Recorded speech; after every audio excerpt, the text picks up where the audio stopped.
আসসালামু আলাইকুম সবাইকে এডজেনিতে তোমাদের স্বাগতম। আমি তোমাদের তানিম ভাইয়া, পড়াশোনা করছি ঢাকা মেডিকেল কলেজের তৃতীয় শিক্ষাবর্ষে। তো আমার কলেজ ছিল নর্ডেম কলেজ ঢাকা। এছাড়াও আমি অ্যাডমিশন টাইমে বুয়েটে সিএসসিতে পেয়েছিলাম এবং ঢাকা ইউনিভার্সিটিতেও পেয়েছিলাম। আমাদের আজকের ক্লাসের টপিক হচ্ছে আদর্শ গ্যাস ও গ্যাসের গতিতত্ত্ব, যেটা পদার্থবিজ্ঞান প্রথম পত্রের 10ম চ্যাপ্টার। তো এই এক ক্লাসের মাধ্যমে আমরা এই চ্যাপ্টারের বিগত বছরের বোর্ডে যত প্রশ্ন আছে সব শিখে ফেলবো। পাশাপাশি আমরা কি করব, এখানে যত থিওরিটিক্যাল নলেজ দরকার তোমার হ্যান্ড ক্যালকুলেশন টেকনিক সব কিছু আমরা শিখে ফেলবো। তাহলে চলো শুরু করা যাক। আমাদের প্রথম প্রশ্ন দেখো, ঢাকা বোর্ড 25-এর কোন স্থানের শিশিরাঙ্ক বায়ুর তাপমাত্রার যদি সমান হয় আপেক্ষিক আর্দ্রতার মান কত হবে?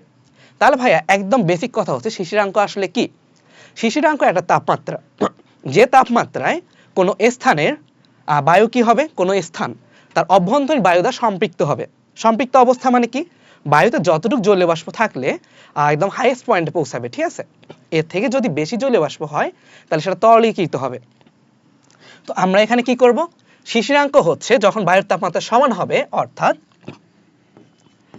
তখন বায়ুর মধ্যে বায়ুর জলীয় বাষ্প সম্পৃক্ত অবস্থা সমান হবে না ভাইয়া, সমান হলো সম্পৃক্ত বায়ুর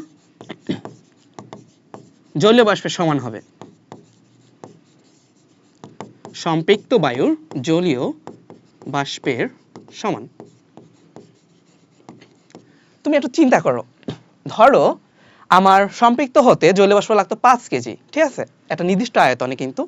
আর বায়ুর তাপমাত্রা যখন শিশিরাঙ্কেই পৌঁছাইছে, ধরলাম শিশিরাঙ্কটা হলো 15°C, তো তখন দেখা গেছে বায়ুতেও জলীয় বাষ্প আছে 5 কেজি। তাহলে ভাইয়া আপেক্ষিক আর্দ্রতা কত হবে? আপেক্ষিক আর্দ্রতা আমাদের ফর্মুলাটা কি বলতো? ফর্মুলা হচ্ছে বায়ুতে জলীয় বাষ্পের পরিমাণ, ধরলাম যেটা আমাদের 5 কেজি, ডিভাইডেড বাই কি, ডিভাইড বাই হচ্ছে বায়ুকে সম্পৃক্ত করতে কতটুকু জলীয় বাষ্প লাগে। আমি তোমাদের আগেই বলছি বায়ুকে সম্পৃক্ত করতেও কিন্তু 15°C তাপমাত্রায় 5 কেজি লাগে। তো আলটিমেটলি আমার আপেক্ষিক আর্দ্রতা বা রিলেটিভ হিউমিডিটি এটা কত আসতেছে? আর এটা আসে 1, তাই না? আমরা যদি পার্সেন্টেজে প্রকাশ করি 100%। সোজা কথা তুমি এটাই খেয়াল রাখবা, শিশিরাঙ্ক মানেই হচ্ছে তখন বায়ুটা সম্পৃক্ত। তো বায়ু যখন সম্পৃক্ত হয় আপেক্ষিক আর্দ্রতা কত হবে? আপেক্ষিক আর্দ্রতা হবে 100%। এটা হলো একদম এক কথা। আচ্ছা, নেক্সট প্রশ্ন হলো সিজিএস এককে বোলসম্যান ধ্রুবকের মান এসআই এককের মান অপেক্ষা কত গুণ বেশি? তাহলে কথা হচ্ছে ভাইয়া সিজিএস এককে বোলসম্যান ধ্রুবকের মান কি? বোলসম্যান ধ্রুবক তোমাদের যাদের খেয়াল আছে দেখো, সেটা কি আর ডিভাইডেড বাই এন এ বা অ্যাভোগাড্রো নাম্বার, তাই না? এটা ভ্যালু কত আসে ভাইয়া? আমরা তো এসআই এরটাই পড়ি, সেটা ভ্যালু হচ্ছে 1.38 10⁻⁻23, তাই না? আচ্ছা, তো যেহেতু যখন বলে বোলসম্যান ধ্রুবক, এটা ইউনিট আসলে কি হয়? Joule per kelvin per molecule হয়, ঠিক আছে। তাহলে তোমরা একটু খেয়াল রাখবা, এটা হলো আমাদের এসআই এর জন্য। তো যখন আমরা সিরিয়াসে যাব, আমরা জানি 1 জুল সমান হচ্ছে 10⁻7 আর্গ। ওকে, তাহলে এইটাকে যদি আমি সিজিএসে কনভার্ট করি, সিজিএস এর জন্য এটা কত হবে? তাহলে আমরা এটা কত আসে 1.38 10⁻⁻23 ইন্টু 10⁻7। তো আমাদের বলছে কত গুণ বেশি, আমাদেরকে আর কোনো হিসাব নিকাশের দরকার আছে? দেখো আমরা তো 10⁻7 দিয়ে গুণ দিচ্ছি, এর মানে হলো সিজিএস এককে বোলসম্যান ধ্রুবকের মানটা কত? 10⁻7 গুণ। তাহলে উত্তর আমাদের হচ্ছে বি, যে সিজিএস এ নিলে সেটা হবে 10⁻7 গুণ বেশি বোলসম্যান ধ্রুবকের মান। আচ্ছা, এর পরবর্তী প্রশ্নে আমরা যাই। কম্পনরত কণার ক্ষেত্রে স্বাধীনতার মাথাপিছু বণ্টিত মোট শক্তি কত? আমরা জানি স্বাধীনতা মাত্রা আসলে কি, একটা বস্তুর গতিশক্তি যতগুলা ভাবে বণ্টিত হচ্ছে, তো প্রতিটাই হচ্ছে একটা স্বাধীনতার মাত্রা, তাই না? তো মাথাপিছু বণ্টিত মোট শক্তি কত? আমরা জানি প্রতিটা স্বাধীনতার মাত্রা বরাবর বণ্টিত হয় হাফ কেটি পরিমাণ। তাহলে সেটা কি? Half Katie. এটা আসলে তোমাদের থিওরিটিক্যাল নলেজ, তো এটা হচ্ছে হাফ কেটি। কিন্তু দেখো ভাইয়া, এখানে একটা প্রবলেম আছে, এইটা আসলে উত্তর না, হাফ কেটি না। কেন না? কম্পনরত বলছে, তাহলে বস্তুর কি আছে, তোমার একটা গতিশক্তি আছে, পাশাপাশি কম্পনের জন্য একটা শক্তি আছে। তাহলে আমরা জানি গতিশক্তির জন্য হাফ কেটি, আবার কম্পন বা ভাইব্রেশনের জন্য আবার হাফ কেটি। তাহলে প্রতিটা স্বাধীনতার মাত্রা বরাবর মোট শক্তি কত হচ্ছে? কেটি। আমরা কিন্তু এই ভুলটাই করব, আমরা এখানে দেখি নাই যে এটা কম্পনরত কিনা। তাহলে যখন বলা থাকবে যে কম্পনরত কণা, অর্থাৎ এখানে শুধুমাত্র যে একটা কার্বন ডাইঅক্সাইড অণু চলতেইছে এমন না, এটা কাঁপতেছে। তো কাঁপার জন্য স্বাধীনতার মাত্রাটা কি হবে, তখন তোমার মাথাপিছু বণ্টিত শক্তিটা ডাবল হয়ে যায়। তাহলে half Katie plus half Katie কত আসে, কেটি আসবে। তাহলে কম্পনরত কণার জন্য স্বাধীনতার মাত্রা পিছু বণ্টিত মোট শক্তি হচ্ছে কেটি। এর পরবর্তী প্রশ্নে আমরা যাই। একটা পাত্রের 0 ডিগ্রি সেলসিয়াস তাপমাত্রায় কিছু গ্যাস সংরক্ষিত আছে, ঠিক আছে। স্থির আয়তনে কত তাপমাত্রায় গ্যাসের চাপ, তাহলে আয়তন স্থির, এটাকে খেয়াল রাখো। 0 ডিগ্রি সেলসিয়াস তাপমাত্রায় চাপের 1/3 হবে। ওকে, তাহলে যেহেতু ভি স্থির, আমরা এটা লিখতে পারি P1/T1 সমান হচ্ছে P2/T2। তাহলে অবশ্যই তাপমাত্রা কি হবে ভাইয়া, কেলভিনে। আমার বের করতে হবে কি, গ্যাসের চাপ হবে এই চাপের 1/3 কত তাপমাত্রায়, তাহলে আমার বের করতে হবে T2, তাই না। T2 সমান হচ্ছে P1। আচ্ছা, এখানে আমি একটা তোমাদের টেকনিক বলে রাখি। দেখো এখানে যেহেতু T2, তার মানে এখানে তোমার T1ই হবে, কারণ আমি যদি T1টা নিচে লিখি তাহলে তো ওটা ইনভার্স হয়ে যাচ্ছে না। মানে এখানে যেহেতু একক কেলভিন, এখানেও তো এককটা এই পাশে কেলভিন আসতে হবে, এই জন্য T1 উপরে হবে। আচ্ছা ভাই, T1 যদি উপরে হয়, P1টা নিচে হবে, আর ইনটু হচ্ছে P2 হবে। তার মানে আমি এই লাইনটা না লিখে কিভাবে উত্তর সরাসরি বের করতে পারি ক্যালকুলেটরে, আমি চিন্তা করব আমার বের করতে হবে T2, তার মানে উপরে হবে T1, তাহলে নিচে থাকবে কি P1। তো P1 যেহেতু নিচে, তাহলে এই পাশে কে থাকবে, P2 থাকবে। তাহলে আমি এই লাইনটা না লিখেও এভাবে বের করতে পারি। তোমরা যখন ক্যালকুলেটর করবা ডিরেক্ট ভ্যালুটা বসাবা। তাহলে 0 ডিগ্রি সেলসিয়াস মানে কি ভাইয়া, 0 ডিগ্রি সেলসিয়াস মানে হচ্ছে 273 কেলভিন। P1 এত, আর এই চাপটা কত, P2 হচ্ছে P1/3। তো আলটিমেটলি আনসার কি আসে, 273/3। এটা কি তুমি ক্যালকুলেটর করতে যাবা, মুখে মুখে করা যায়। 3 9 27, তার মানে সামনে হবে 9, আর 3/3 কি আসে, 91। তাহলে এটা হ্যান্ড ক্যালকুলেশন টেকনিক, যে আমাদের উত্তরটা হবে কি 91 কেলভিন। তাহলে চলো আমরা নেক্সট কোশ্চেনে যাই। আর্দ্রতা মাপক যন্ত্রের শুষ্ক আর সিক্ত বাল্ব থার্মোমিটারের তাপমাত্রার পার্থক্য। এখানে একটু বেসিকটা আমি ক্লিয়ার করি। দেখো আমাদের আসলে এখানে দুইটা বাল্ব থাকে, দুইটা জায়গায় দুইটা তোমার থার্মোমিটার থাকে, ঠিক আছে। তো একটা থার্মোমিটার কি হয়, তোমার একটা ভেজা কাপড়, ধরো এখানে পানি আছে, পানিতে ভেজানো কাপড়, সেই কাপড়ের সাথে একটা থার্মোমিটার যুক্ত থাকে। এটাকে বলছি আমরা আর্দ্র বা সিক্ত বাল্ব থার্মোমিটার। আর এটা কি থাকে, শুধুমাত্র এমনি থার্মোমিটার। তার মানে এটা সরাসরি বায়ুর সাথে আদান প্রদান করতেছে তাপমাত্রা। এখন এইখানে ধরো যে এটা যেহেতু তোমার সিক্ত, মানে এখানে পানি আছে অথবা পানিতে ভেজানো কাপড়, তাহলে ভাই এখানে কি হয়, বাষ্পায়ন হবে। বাষ্পায়নের জন্য যে শক্তি বা ধরো সুপ্ত তাপ লাগে, সেটা এই থার্মোমিটার থেকেই নিবে না, মানে সেটা তো এখান থেকেই নিয়ে নিচ্ছে, অর্থাৎ এই জায়গায় তাপমাত্রা কমতে থাকবে। ব্যাপারটা বুঝো, শুষ্কর সাথে এখানে কোনো সম্পর্ক নেই, এটা হলো নর্মাল। কিন্তু যখন আমি পানিতে ভেজাচ্ছি, তখন সেখানে বাষ্পায়ন হবে, এবং বাষ্পায়নের জন্য যে শক্তিটা লাগে, তাপ শক্তি যেটা লাগবে, সেটা এখান থেকে আসবে। অর্থাৎ এই থার্মোমিটারে তাপমাত্রার মানটা কি হবে, তোমার ধীরে ধীরে কমতে থাকবে, কারণ এখান থেকে তো তাপ শক্তি নিয়েই নিচ্ছে, তাই না। তাপ শক্তি নেওয়ার ফলে তাপমাত্রার মানও কমতে থাকবে। তাহলে দেখো কি বলছে এখানে, যদি আর্দ্রতা মাপক যন্ত্রে শুষ্ক আর সিক্ত বাল্ব থাকে, তাহলে দেখো যদি পার্থক্যটা কম হয়, কার মধ্যে ভাইয়া, শুষ্ক আর সিক্ত। তার মানে আমি বললাম এখানে নর্মাল তাপমাত্রাই থাকবে, এখানে কিন্তু কমতে থাকবে। যত বেশি বাষ্পায়ন, এটা তত বেশি কমতে থাকবে। তাহলে দেখো যদি কম হয়, এর মানে হলো আর্দ্র আবহাওয়া। হ্যাঁ, কেন, কারণ যখন কম হচ্ছে মানে পার্থক্য ধরো নাই, অর্থাৎ এখানে বেশি বাষ্পায়ন হয়ই নাই। কারণ যত বেশি বাষ্পায়ন, পার্থক্য তত বেশি। বাষ্পায়ন হয় নাই কেন ভাইয়া, আগে থেকেই বায়ুতে জলীয় বাষ্প ছিল, এই জন্য। তার মানে কম হওয়া মানে হচ্ছে আর্দ্র আবহাওয়া। আচ্ছা, এখন যদি পার্থক্যটা অনেক বেশি হয়, ধরলাম তোমার পরিবেশের তাপমাত্রা বা শুষ্কটার তাপমাত্রা 25 ডিগ্রি সেলসিয়াস, আর এটা হয়ে গেছে 15 ডিগ্রি সেলসিয়াস। আচ্ছা, এত বেশি নামলো কেন, বাষ্পায়ন অনেক বেশি হয়ে গেছে। বাষ্পায়ন বেশি হওয়ার কারণটা কি, কারণ বায়ুতে আগে জলীয় বাষ্প অনেক কম ছিল, এখন বেশি বেশি বাষ্পায়ন হচ্ছে, এই জন্য। তার মানে বায়ুটা কি হবে, শুষ্ক আবহাওয়া। জলীয় বাষ্প যদি বেশি থাকে আর্দ্র, জলীয় বাষ্প যদি কম থাকে, তখন সেটা হলো শুষ্ক আবহাওয়া। আবার হঠাৎ যদি হ্রাস পায়, হঠাৎ কখন হ্রাস পাবে, বায়ুতে হঠাৎ করে ধর অনেক বেশি তোমার জলীয় বাষ্প যাওয়া শুরু করলো, ঠিক আছে। মানে বায়ুতে ধরো আর্দ্রতা একসময় অনেক কম ছিল, পরবর্তীতে হঠাৎ করে অনেক বেশি বাষ্পায়ন হওয়া শুরু করলো, তখন দেখো কি হচ্ছে, হঠাৎ যখন আবার হ্রাস পাচ্ছে এর পার্থক্যটা। তাহলে পার্থক্য হ্রাস পাওয়া মানে কি, পার্থক্য হ্রাস পাওয়া মানে হচ্ছে তোমার একই লেভেলে আসা। তাহলে ধরো একটা লেভেল ছিল আগে 25 ডিগ্রি সেলসিয়াস, তো আমি কি বলছিলাম এইটার তাপমাত্রা ছিল ধরো 15 ডিগ্রি সেলসিয়াস, কিন্তু একটা নির্দিষ্ট সময় পর দেখা গেল হঠাৎ করে কমে গেল, এটা চলে আসলো ধরো 22 ডিগ্রি সেলসিয়াসে বা 24 ডিগ্রিতে। ভাই এটা কেন আসলো? কারণ হচ্ছে এখানে আবার বাষ্পায়নটা থেমে যাচ্ছে, ঠিক আছে? বাষ্পায়ন কেন থেমে গেছে ভাইয়া? কারণ বায়ুতে অন্য জায়গা থেকে জলীয় বাষ্প চলে আসছে। আমার কথা বুঝছো? তাপমাত্রা হঠাৎ হ্রাস পাওয়ার কারণটা কি? তাপমাত্রা হঠাৎ হ্রাস পাওয়ার কারণ হচ্ছে ওখানে জলীয় বাষ্প হঠাৎ করে চলে আসছে। তাহলে জলীয় বাষ্প যখন হঠাৎ করে চলে আসবে, আমরা জানি জলীয় বাষ্প যখন বেশি হয় বায়ুতে নিম্নচাপ দেখা যায়, কারণ জলীয় বাষ্পের ভর কম, এটা চাপও কম, বুঝছো? তাহলে জলীয় বাষ্প যেহেতু বেড়ে গেছে হঠাৎ হ্রাস পাওয়ার ফলে, এটা নিম্নচাপ নির্দেশ করে। তাহলে এখানে আমাদের উত্তর হবে ডি, তিনটাই সঠিক। অর্থাৎ হচ্ছে যখন হঠাৎ হ্রাস পাবে এদের মধ্যে পার্থক্য নাই বলেই চলে। আগে ছিল 15 ডিগ্রি সেলসিয়াস, অর্থাৎ বায়ুতে জলীয় বাষ্প ছিল না, এখন পার্থক্য অনেক কম, এর মানে বায়ুতে জলীয় বাষ্প অনেক বেশি হয়ে গেছে। বেশি হওয়ার ফলে তো বায়ুতে নিম্নচাপ দেখা যাবে, এটাই।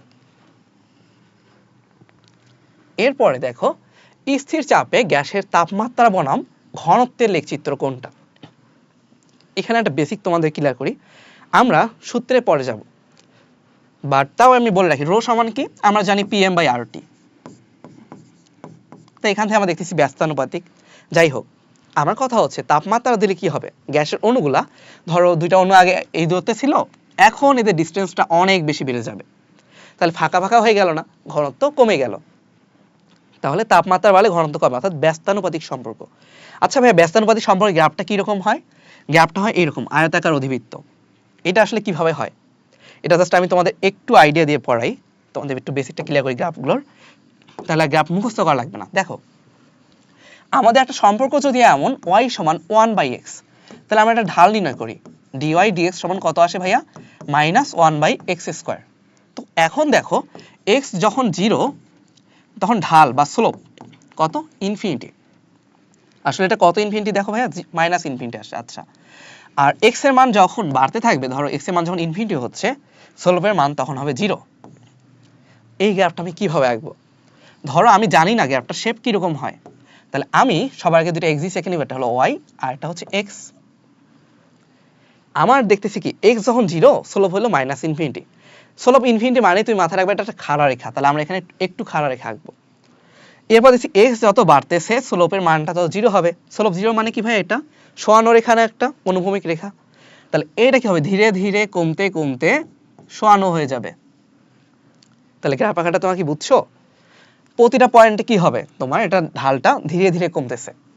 তাহলে আলটিমেটলি আমি যেটা বক্ররেখা এগুলাকে যোগ করে ফেলি, ছোট ছোট রেখাগুলাকে, এই রেখাটা পেয়ে যাব। তাহলে দেখো আমাদের এই যে ব্যস্তানুপাতিক সম্পর্কের গ্রাফটা কিন্তু এইটা।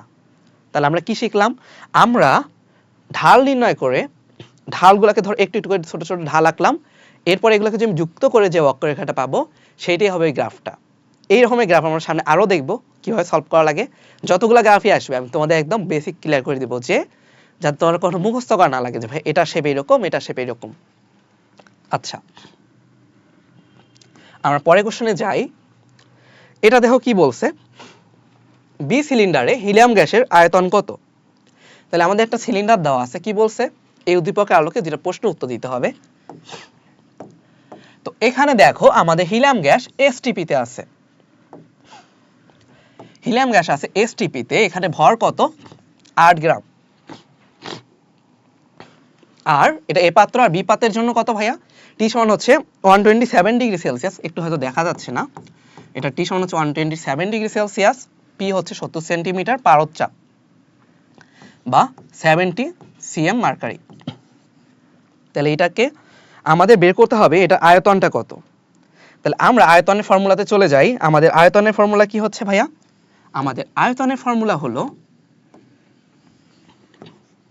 পিভি সমান এনআরটি থেকেই তো আমরা করতে পারবো, তাই না? তাহলে পিভি সমান হচ্ছে এনআরটি, তাহলে এনআরটি বাই পি। আচ্ছা, এন এর ভ্যালু কত? যেহেতু হিলিয়াম গ্যাস 8 গ্রাম, হিলিয়ামের ভর কত? 4 গ্রাম, তাহলে এটা কি হচ্ছে? 2 মোল। তাহলে আমি সরাসরি 2 লিখলাম, এত হিসাব নিকাশের ঝামেলায় যাব না। তারপরে 8.314, দেন হচ্ছে টি, টি বা হচ্ছে আমাদের টেম্পারেচার, এটা কি 127 ডিগ্রি সেলসিয়াস। তুমি 273 যোগ করো, কত আসে ভাইয়া? তুমি দেখো 27-এর সাথে 73 যোগ করলে 100 হয়, তার মানে আগে থেকে এখানে 100 ছিল আর 200, টোটাল হয় 400। তাহলে মুখে মুখে করতেছি, 400 কেলভিন আসলো। আর পি, পি হচ্ছে 70 সিএম মার্কারি। তো আমার এটা কিসে কনভার্ট করতে হবে ভাইয়া? এসআই এককে। এসআই ইউনিটের জন্য আমরা কিভাবে করতে পারি দেখো, 70 সেন্টিমিটার বলা আছে, আমরা দুইভাবে করতে পারি। একটা হলো পি সমান এইচ রো জি দিয়ে করতে পারি। পি মানে কি? প্রেসার। এইচ রো জি, তার মানে যেহেতু এত সিএম মার্কারি, তো এটাকে যদি মিটারে কনভার্ট করি 0.7 আসে। এইচ রো জি, তাহলে রো, পারতের রো কত? 13,600 ইন্টু হলো জি 9.8। তাহলে আমরা একটু ক্যালকুলেশন করি, এটা হচ্ছে 2 ইন্টু 8.314 ইন্টু 400 দেন হচ্ছে 0.7 ইন্টু 9.8, 13,600। আমাদের ভ্যালুটা কত আসে? এটা আসবে 7.1 something R 10 to the power -2। তাহলে আমাদের দেখো এটা উত্তর, যে 7.13 10 to the power -2 metre cube. তাহলে এই ম্যাথটা আমরা ইজিলি করতে পারবো। আমরা এখন পরেরটাই চলে যাই। কি বলছে? বি সিলিন্ডারে হিলিয়াম গ্যাসের গতিশক্তি এ সিলিন্ডারের কত গুণ? তাহলে এই এ সিলিন্ডারের থেকে এটা কত গুণ হবে, এটা আমাদের বের করতে হবে।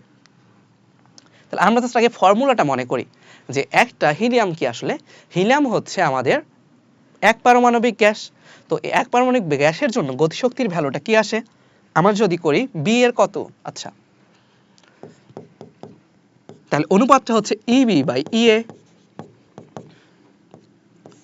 তাহলে এই ফর্মুলাটা কি হয়? 3/2 nRT, 3/2 nRT, এখানেও হচ্ছে 3/2 nRT। তাহলে আমরা এগুলো যদি ভ্যালুগুলো বসায় ফেলি, 3/2 কাটাকাটি যায়, দুইটাই যেহেতু 8 গ্রাম করে, এনও কাটাকাটি যাবে, আরও কাটাকাটি যাবে, তাহলে শুধুমাত্র টেম্পারেচারে পার্থক্য। টেম্পারেচার ভাই উপরটা কত? 400 কেলভিন, আমরা আগেই বের করছি। পরেরটা হচ্ছে 273 কেলভিন। তাহলে অনুপাত যদি আমরা করি 400/273, আচ্ছা আমি ফোনে ক্যালকুলেটরটা ইউজ করতেছি আসলে, তাহলে এটা কত আসে? 1.465। আচ্ছা তাহলে আমাদের উত্তর কি? 1.46।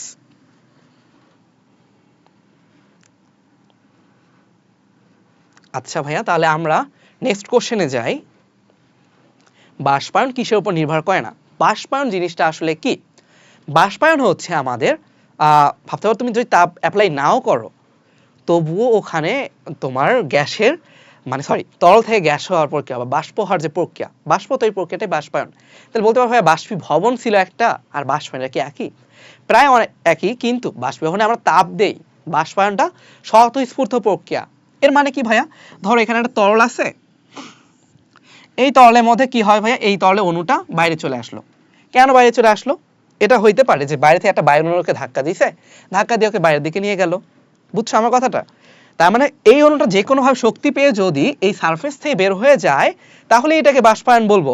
এমন না যে আমি হিট দিলাম এমন ভাবে যে যেটা গতিশক্তি বাড়লো দেন এটা উপরে চলে গেল, তখন হলো বাষ্পীভবন। যখন আমি হিট দিব, বাষ্পায়ন হচ্ছে স্বতঃস্ফূর্ত ভাবে বা ধরো বায়ুকণাগুলো আঘাতের ফলে এগুলো চলে যাচ্ছে। আচ্ছা, তো এটা কিসের উপর নির্ভর করবে? একটা তরলের প্রকৃতি।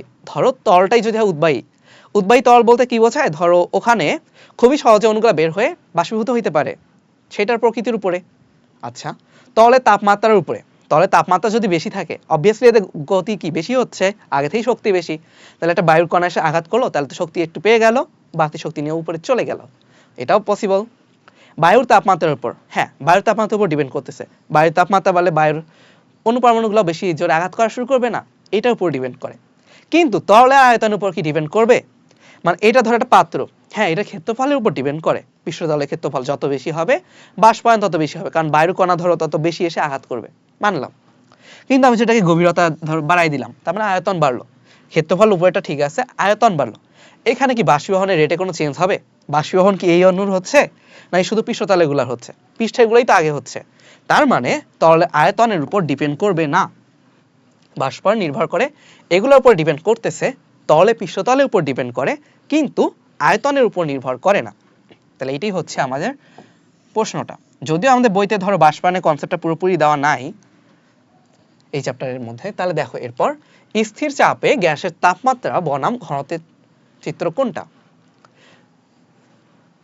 এখানে ধরো এটা তোমার পোষণটা হচ্ছে এখানে তাপমাত্রা হবে না, এটা হবে চাপ। তাহলে চাপ বনাম ঘনত্বের লেখচিত্র, একদম বেসিক কথা ভাইয়া। দেখো এইটা একটা পাত্র, এই পাত্রের মধ্যে গ্যাস আছে, হ্যাঁ থাকলো।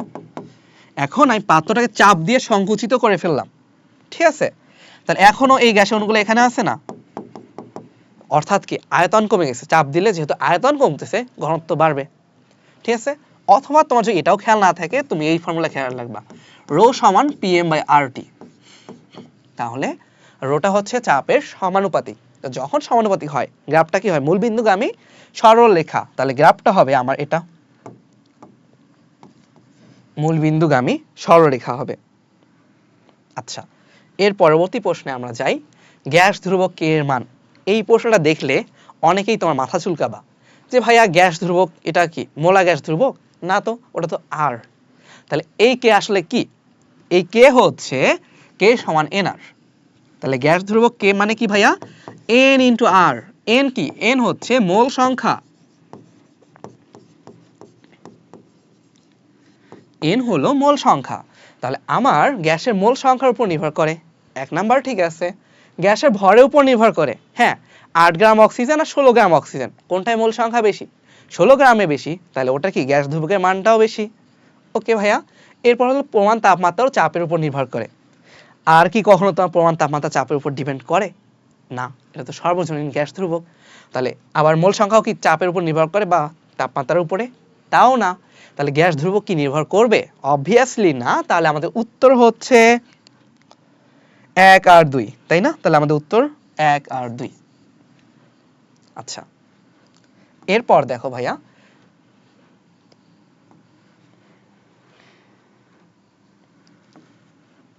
একটা নির্দিষ্ট স্থানে কোন নির্দিষ্ট দিনে বায়ুর উষ্ণতা 20 ডিগ্রি সেলসিয়াস, শিশিরাঙ্ক হচ্ছে 12.5 ডিগ্রি সেলসিয়াস, ঠিক আছে? এখন এইখানকার কি করতে হবে? আপেক্ষিক আর্দ্রতা বের করতে হবে, ঠিক আছে? তাহলে দেখো আমরা চলো বের করার ট্রাই করি। আমরা কিভাবে বের করি? আমরা দেখেছি এখানে 1 ডিগ্রি সেলসিয়াস পরিবর্তনের জন্য কতটুকু? 0.7।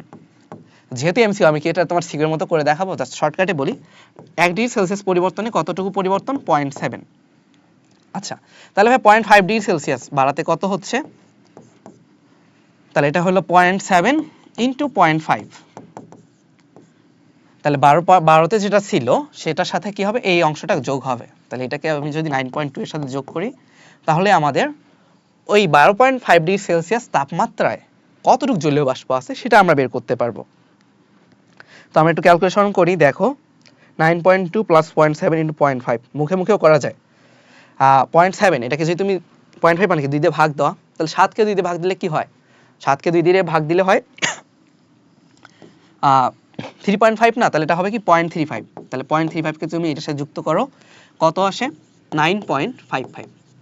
আমি কিন্তু তোমার একটু হ্যান্ড ক্যালকুলেশনও দেখাই দিচ্ছি আর কি। 9.55 আসলো। তো এখন বায়ুর উষ্ণতা হচ্ছে 20 ডিগ্রি সেলসিয়াস। তাহলে 20 ডিগ্রিতে জলীয় বাষ্প কত হয়? সেটা হচ্ছে ভাইয়া 16.98 মিলিমিটার মার্কারি। এটা নিচে, আর উপরে থাকবে কি? বায়ুতে উপস্থিত। বায়ুতে উপস্থিত মানেই কি? এটা হলো বায়ুর শিশিরাঙ্কে জল সম্পৃক্ত জলীয় বাষ্পের মান। তাহলে সেটা কি? 9.55। তাহলে আমাদের উত্তরটা কি আসে? উপরে হচ্ছে 9.55, নিচে হচ্ছে 16.98। আচ্ছা, তাহলে আসে 56.24%। 56.24%, এইটা হচ্ছে আমাদের উত্তর। এরপরের প্রশ্ন দেখো, হাইড্রোজেন গ্যাসের সংকট তাপমাত্রা কত? এটা তো আমরা সবাই জানি, হাইড্রোজেন গ্যাসের জন্য সংকট তাপমাত্রার মান হচ্ছে -240 ডিগ্রি সেলসিয়াস। অর্থাৎ এই গ্যাসকে যখন আমি তরলীকৃত করতে যাব, তাপমাত্রাটা আমার এই 240 ডিগ্রি সেলসিয়াস বা তার নিচে এনে চাপ প্রয়োগ করতে হবে, বুঝছো? তাহলে নরমালি এটা তো গ্যাস, গ্যাস মানে কি এটাকে তুমি চাপ দিলেই যে তরলীকৃত হবে এমন না। বাষ্পকে আমরা চাপ দিয়ে তরল করতে পারি, কিন্তু গ্যাসকে তো করা যাবে না। গ্যাসের আগে তাপমাত্রাকে সংকট তাপমাত্রার নিচে নামাতে হয়, এরপরে চাপ দিয়ে তোমাকে তরল করতে হয়। তাহলে এখানে সংকট তাপমাত্রা হচ্ছে -240 ডিগ্রি সেলসিয়াস। তাহলে প্রশ্নটা এটাও আসতে পারে, হাইড্রোজেন গ্যাসকে তরলীকৃত করতে গেলে তোমার তাপমাত্রা কত এর নিচে হইতে হবে? তাহলে 240 ডিগ্রি সেলসিয়াস বা তার নিচে হতে হবে। এই জন্য গ্যাসগুলো তরলীকৃত করা অনেক কঠিন, বুঝছো? গ্যাসীয় অণুর গড় বর্গবেগ ও এর পরম তাপমাত্রার মধ্যে সম্পর্ক কত? তাহলে দেখো গড় বর্গ বেগ, তাহলে এটাকে আমরা কি বলি? সিআরএমএস বলি। মানে আমার আসলে এই নামটা এতবার বলতে ইচ্ছা করে না, সিআরএমএস। কিন্তু দেখো মূল কিন্তু বলা নাই। যদি আমার বলা থাকতো যে মূল গড় বর্গ বেগ, তার মানে ওখানে রুট করা ছিল, এখানে রুট করা নাই। এর মানে হচ্ছে বর্গগুলোকে আমরা আগে নিব বেগগুলোর, এরপর এগুলাকে কি করব? গড় করব, এইটা। আচ্ছা, আমরা জানি সিআরএমএস বা যখন আমি রুট করে ফেলবো সেইটা সমান কি? Root over 3RT/m। তাহলে যদি a স্কয়ার করি কি হয় ভাইয়া? তাহলে সিআরএমএস এর উপর স্কয়ার যদি তুমি নিয়ে আসো, স্কয়ার করলে কত আসে? t, বা এটা সমানুপাতিক। তাহলে এই যে গড় বর্গ বেগ এটাও কি হবে? t এর সমানুপাতিক হবে, তাই না? টেম্পারেচারের সমানুপাতিক। তাহলে এটা কি আমার সলভ করার দরকার আছে? তাহলে গ্যাসীয় অণুর গড় বর্গ বেগ এটার মধ্যে সম্পর্কটা কত? সমানুপাতিক হবে। আচ্ছা, ঠিক আছে। এর পরের প্রশ্নে আমরা যাই। নিচে কোনটা সম্পৃক্ত বাষ্পের বৈশিষ্ট্য নয়? কি বলছে? সম্পৃক্ত বাষ্প সাধারণ গ্যাসের ন্যায় আচরণ করে না। হ্যাঁ, সাধারণ গ্যাসের মতো আচরণ করবে না, এটা আমরা জানি। সম্পৃক্ত বাষ্প চাপ আয়তনের উপর নির্ভর করে না। সম্পৃক্ত বাষ্পের চাপ সর্বাধিক হয়, আমরা জানি। তারপর কি বলছে? সম্পৃক্ত বাষ্প বয়লা চার্লসের সূত্র মেনে চলে। এটা তোমরা সবাই জানো যে সম্পৃক্ত বাষ্প কখনোই বয়লা চার্লসের সূত্র মেনে চলে না। তাহলে এইটা হলো আমাদের উত্তর। আর চাপ আর বাষ্প, মানে সম্পৃক্ত যে বাষ্প চাপ, এটা তো আয়তনের উপর নির্ভর করতেছে না। ওই তাপমাত্রার জন্য ধরো এটা ধরো সম্পৃক্ত করতে গেলে আমার বেশি পরিমাণ জলীয় বাষ্প লাগবে, ঠিক আছে। কিন্তু তোমাকে কখনো দেখছো ওখানে বলে দেয় যে এই একটা স্থান আছে, এই স্থানের জন্য আয়তন এত, আয়তন চেঞ্জ করলে সম্পৃক্ত বাষ্প চাপ কমে কিনা? না। তাহলে সম্পৃক্ত হইতেছে এটা আয়তনের উপর ডিপেন্ড করে, ঠিক আছে, কিন্তু বাষ্প চাপটা আসলে ইন্ডিপেন্ডেন্ট। যখনই সম্পৃক্ত হয়ে যাবে সেই জায়গায় বাষ্প চাপের মানটা একটা ধ্রুব সংখ্যা থাকলো। তাহলে সম্পৃক্ত বাষ্প চাপটা কি হচ্ছে না? আয়তনের উপর নির্ভর করে না, এটা শুধুমাত্র জলীয় বাষ্পের ভরের উপর ডিপেন্ড করতেছে। এবার আসি বায়ুমণ্ডলে জলীয় বাষ্প ঘনীভূত হওয়ার ফলে কোনটা হয় না? শিশির হয়, কুয়াশা এটাও হয়, বৃষ্টিও হয়। ঝড় কেন হয়? ঝড় হচ্ছে যখন ওই স্থানে ধরো একটা জায়গায় নিম্নচাপ হইলো, ওই জায়গাটায় আশেপাশের স্থানে আছে উচ্চচাপ, তাহলে বাতাসগুলো খুবই জোরে এসে ওখানে আঘাত করা শুরু করবে, এটাই তো ঝড়। তাহলে ঝড় হয় আসলে চাপের পার্থক্যের জন্য। এখানে জলীয় বাষ্পের কি ঘনীভূত হওয়ার জন্য হচ্ছে না। ভাই ঝড়ের সাথে বৃষ্টি হয়, ঠিক আছে, কিন্তু এটাও তো বৃষ্টি হচ্ছে তোমার ঘনীভূত হওয়ার ফলে। তাহলে ঝড় তথা বাতাস আসা এটাকে বোঝাচ্ছি আমরা, বুঝছো? এই জন্য ঝড় হবে এখানে উত্তর। কারণ বৃষ্টিতেও তোমার শিশিরটা জলীয় বাষ্পটা ঘনীভূত হয়ে বৃষ্টি আকারে পড়তেছে পানি হিসাবে। আচ্ছা, স্থির চাপে আদর্শ গ্যাসের ক্ষেত্রে অবশ্যই নির্দিষ্ট ভর কোনটা সঠিক? তাহলে চাপ যদি ভাই স্থির থাকে গ্রাফটা কিরকম হবে? মজার ব্যাপার হইতেছে এখানে কিছু গ্রাফ সঠিক, যেমন এটা ধর সঠিক হওয়ার কথা। কখন হইতো? যদি এইটা হইতো থিটা কেলভিন, কেলভিন হলে সঠিক হইতো, তো যেহেতু সেলসিয়াস তাহলে এটা ভুল। আর এই দুইটা আসা তো প্রশ্নই আসে না। কেন? কারণ আমাদের সম্পর্কটা হচ্ছে ভি সমানুপাতিক টি। আচ্ছা, আরেকটা কি হচ্ছে? আরেকটা সম্পর্ক হলো ভি সমান V naught into 1 plus theta by 273, এটা। তাহলে ভাইয়া দেখো এখানে আমি যদি থিটা মান -273 বসাই, এটা কত আসে? -1 আসে, তাই না? 1 - 1 মানে 0, তাহলে তখন চাপটা হয় 0। তাহলে এখানে দেখো আমাদের চাপটা এখানে 0, -273 ডিগ্রি সেলসিয়াসে। এরপর থেকে থিটার মান যত বাড়বে এটা ভ্যালু বাড়তেছে। তাহলে এইটা হলো আমাদের অ্যাকচুয়াল লেখচিত্রটা। আচ্ছা, এচিটা একটু এটা চেঞ্জ করি।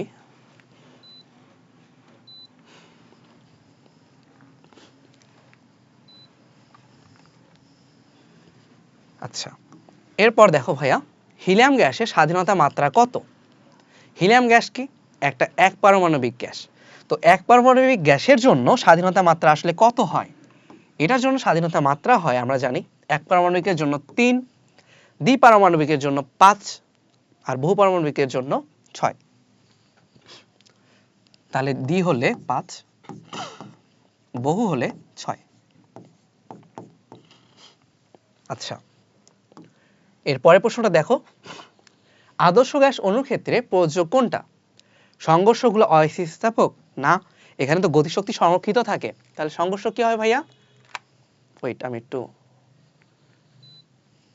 হ্যাঁ, তাহলে আমাদের সংঘর্ষ হচ্ছে তখন স্থিতিস্থাপক, তাহলে এই পয়েন্টটা ভুল আছে। তারপর নিউটনের গতিসূত্র মেনে চলে না, আদর্শ গ্যাসের অণু তো অবশ্যই নিউটনের গতিসূত্র মেনে চলবে, তাহলে এটাও ভুল আছে। এরপর তাপমাত্রা বৃদ্ধির সাথে বেগ হ্রাস পায়, এটাও না, যত তাপমাত্রা বাড়বে √T হারে বেগটা বাড়তে থাকবে, আর শক্তির সম্পূর্ণটাই গতিশক্তি, এটাই হচ্ছে আমাদের উত্তর। তাহলে এখানে যে শক্তি সেটা সম্পূর্ণটাই কি হয় ভাইয়া? গতিশক্তি। আচ্ছা ঠিক আছে, একটু সরি এসি প্রবলেমের জন্য। তাহলে দেখো কোন স্থানে শিশিরাঙ্ক 20°C বলতে আসলে কি বোঝায়? আগে বলছি ভাইয়া, শিশিরাঙ্কে, এটাকে খেয়াল রাখবা, শিশিরাঙ্ক একটা তাপমাত্রা, আর শিশিরাঙ্কে জলীয় বাষ্প কি হয়? সম্পৃক্ত থাকে, তাই না? তাহলে শিশিরাঙ্কে সম্পৃক্ত জলীয় বাষ্প সমান জলীয় বাষ্প সমান কি? এটা হলো বায়ুতে উপস্থিত জলীয় বাষ্প। তাহলে বর্তমানে বা বর্তমান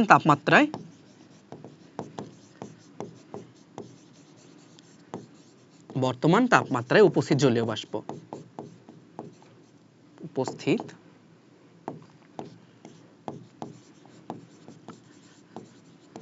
জলীয় বাষ্প। আচ্ছা, তাহলে কি বলছে? 20°C তাপমাত্রায় ওই স্থানে বায়ু জলীয় বাষ্প দ্বারা সম্পৃক্ত। হ্যাঁ ঠিক আছে, শিশিরাঙ্কে যদি যায় তাহলে তো সম্পৃক্ত হয়ে যাবে।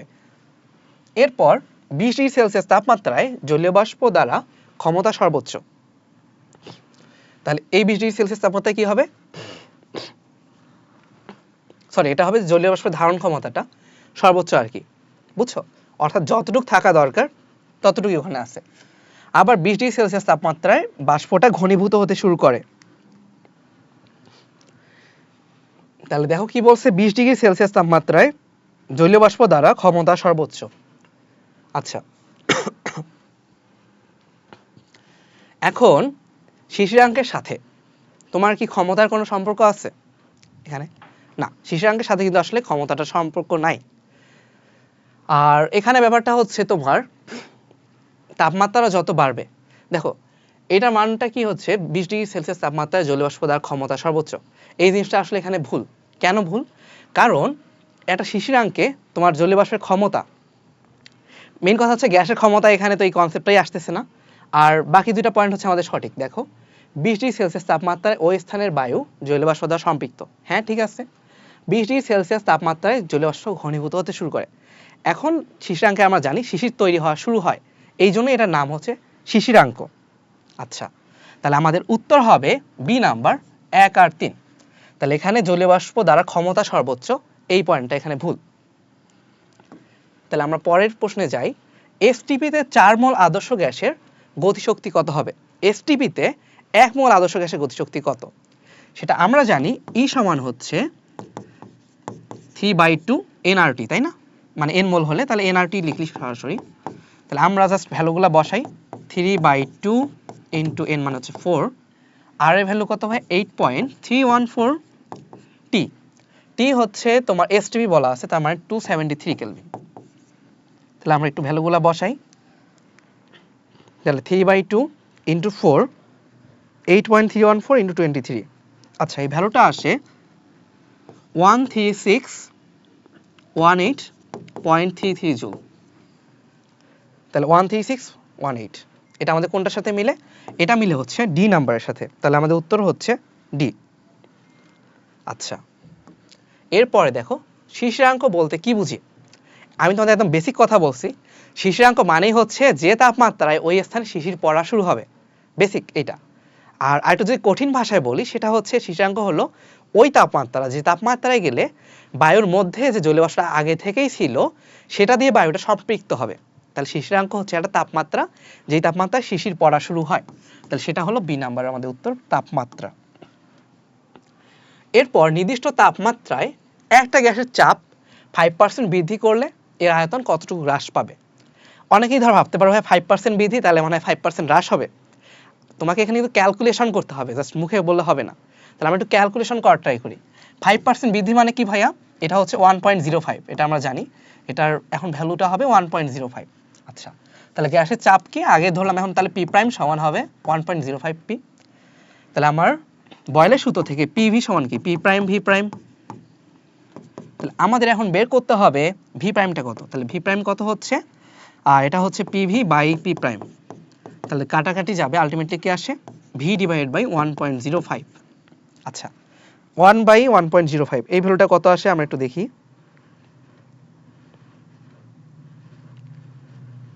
তাহলে 1/1.05,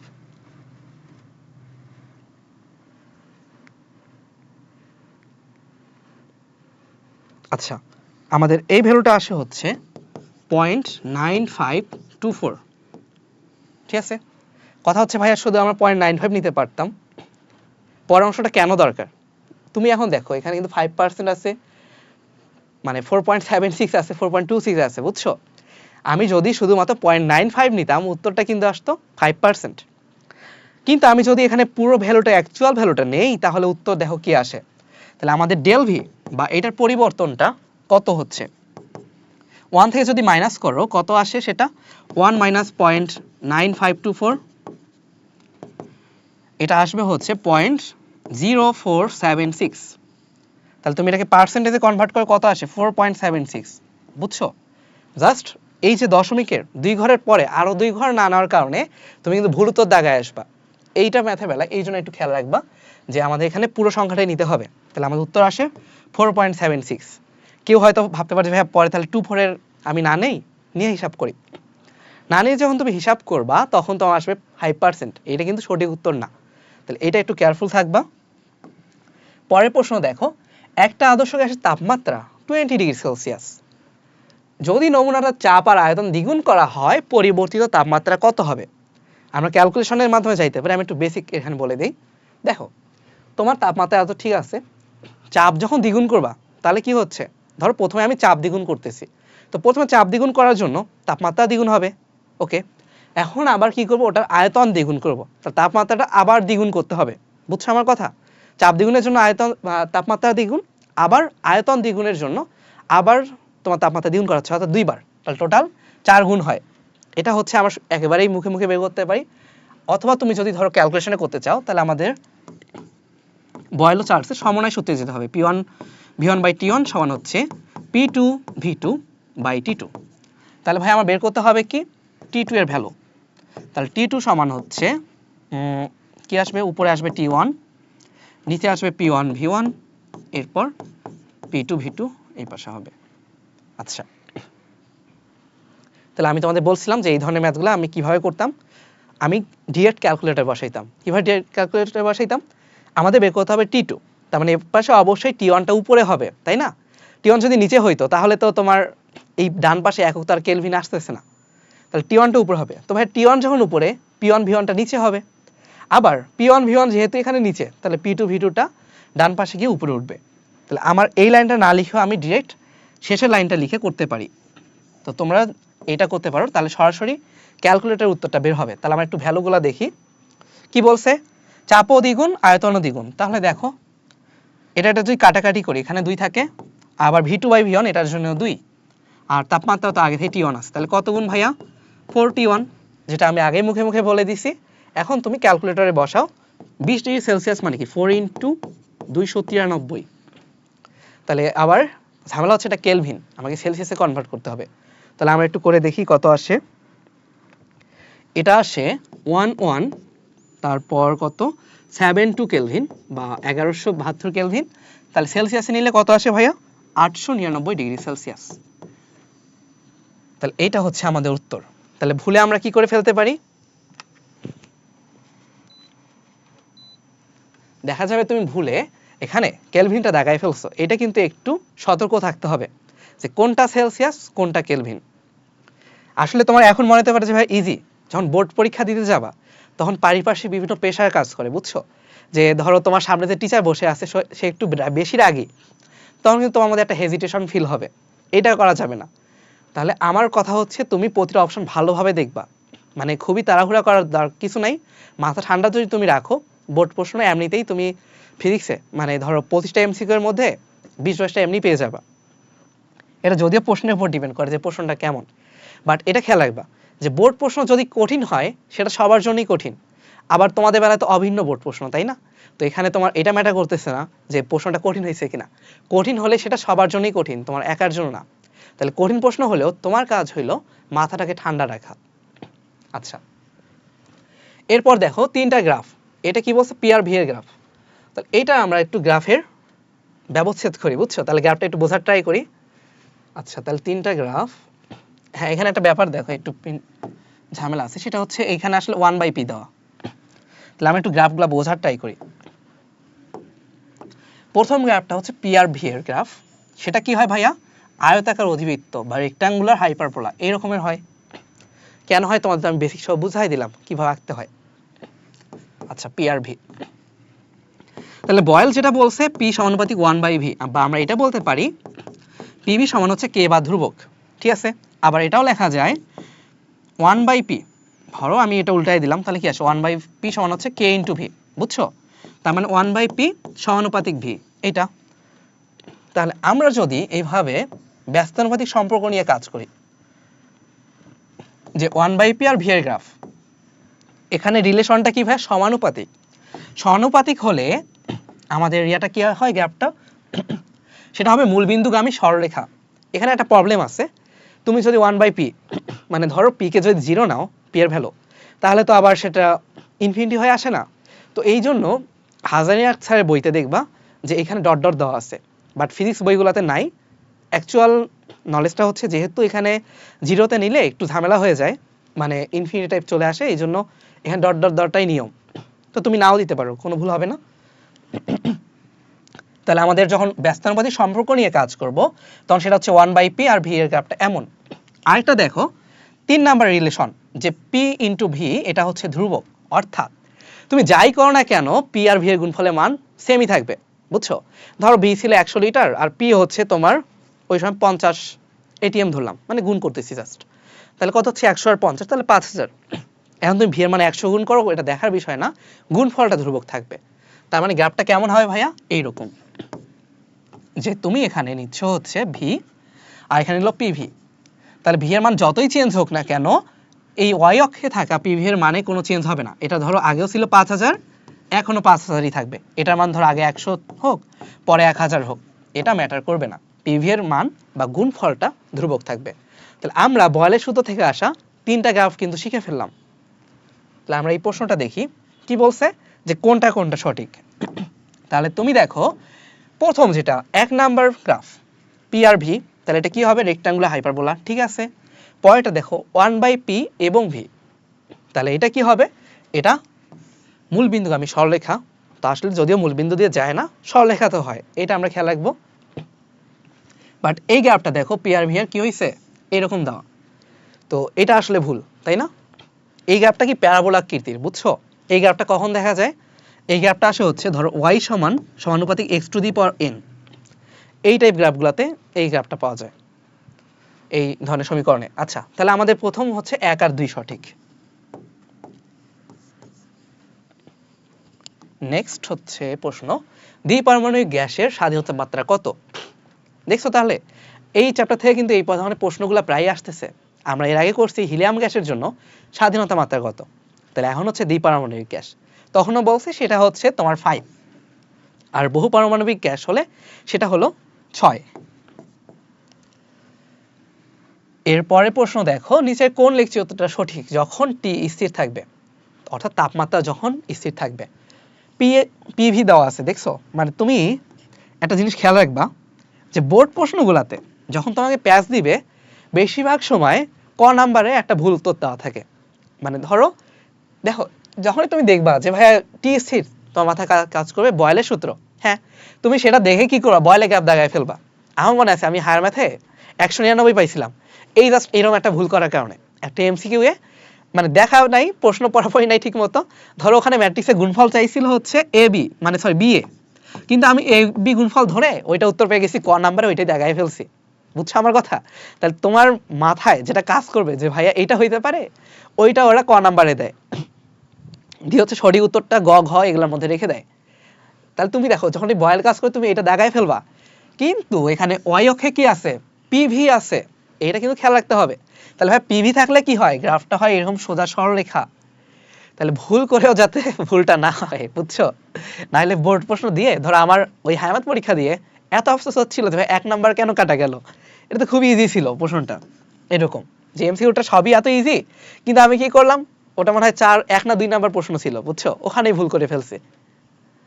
এটা পরীক্ষা দেওয়ার পরে এসে বুঝতে পারছি, পরীক্ষা দিয়ে বের হয়ে যখন গল্প করতেছি, একজন বলে আরে ম্যাট্রিক্সে গুণফল তো বিয়ে দেওয়া ছিল, আর আমি ভাবতেছি আমি তো এ বি করে দিলাম, এটা কি হইলো। আচ্ছা, এখন বায়ুতে জলীয় বাষ্প বেড়ে গেলে জলীয় বাষ্পের চাপ কমে। জলীয় বাষ্প বেড়ে গেছে মানে যেমন ধরো তোমার বাসায় কিছু ছোট মানুষ আছে, কিছু হচ্ছে বড় মানুষ, ঠিক আছে? মানে ধরো কিছু 3-4 বছরের বাচ্চা আছে, আবার কিছু বয়স্ক লোক আছে, মানে ধরো শক্ত সামর্থ্য লোক। এখন তোমাকে যদি আমি বলি যে তোমাদের বাসার শারীরিক শক্তি, ধরো তোমাদের মারামারি লাগছে, কথা কথা তুমি ব্রাহ্মণবাড়িয়ার লোক, তো তোমার হচ্ছে যদি মারামারি লাগে তখন তুমি কি করবা, ছোট বাচ্চাদের নিয়ে যাবা ওখানে? না, তুমি হচ্ছে নিয়ে যাওয়া হচ্ছে বয়স্ক যারা শক্তি সামর্থ্য তাদেরকে, তাই না? এইখানে জিনিসটা হচ্ছে এমন যে বায়ুর মধ্যে থাকে অক্সিজেন আর নাইট্রোজেন, ঠিক আছে? অক্সিজেন নাইট্রোজেনের ভর কি, পানি ভর 18, জলবাষ্প, আর অক্সিজেন নাইট্রোজেনের আণবিক ভর কত ভাইয়া, 28 আর 32। তার মানে দেখছো 18 থেকে 28 আর 32 কত বেশি। জিনিসটা হলো এমন যে তোমার বাসায় কিছু ছোট বাচ্চা আছে, এখন তোমার সাথে ওই আরেকটা এলাকার মারামারি লাগছে, ঠিক আছে? তো তোমার বাসার ছোট বাচ্চা, এদের কি তুমি মারামারিতে নিয়ে যেতে পারবা? ধরলাম ওদেরও 10 জন, কিন্তু ওদের 10 জনই হচ্ছে শক্তি সামর্থ্য লোক, তোমার হইলো 6 জন বয়স্ক বা সব মানে মারামারি করতে পারবে, 4 জন হচ্ছে ছোট বাচ্চা।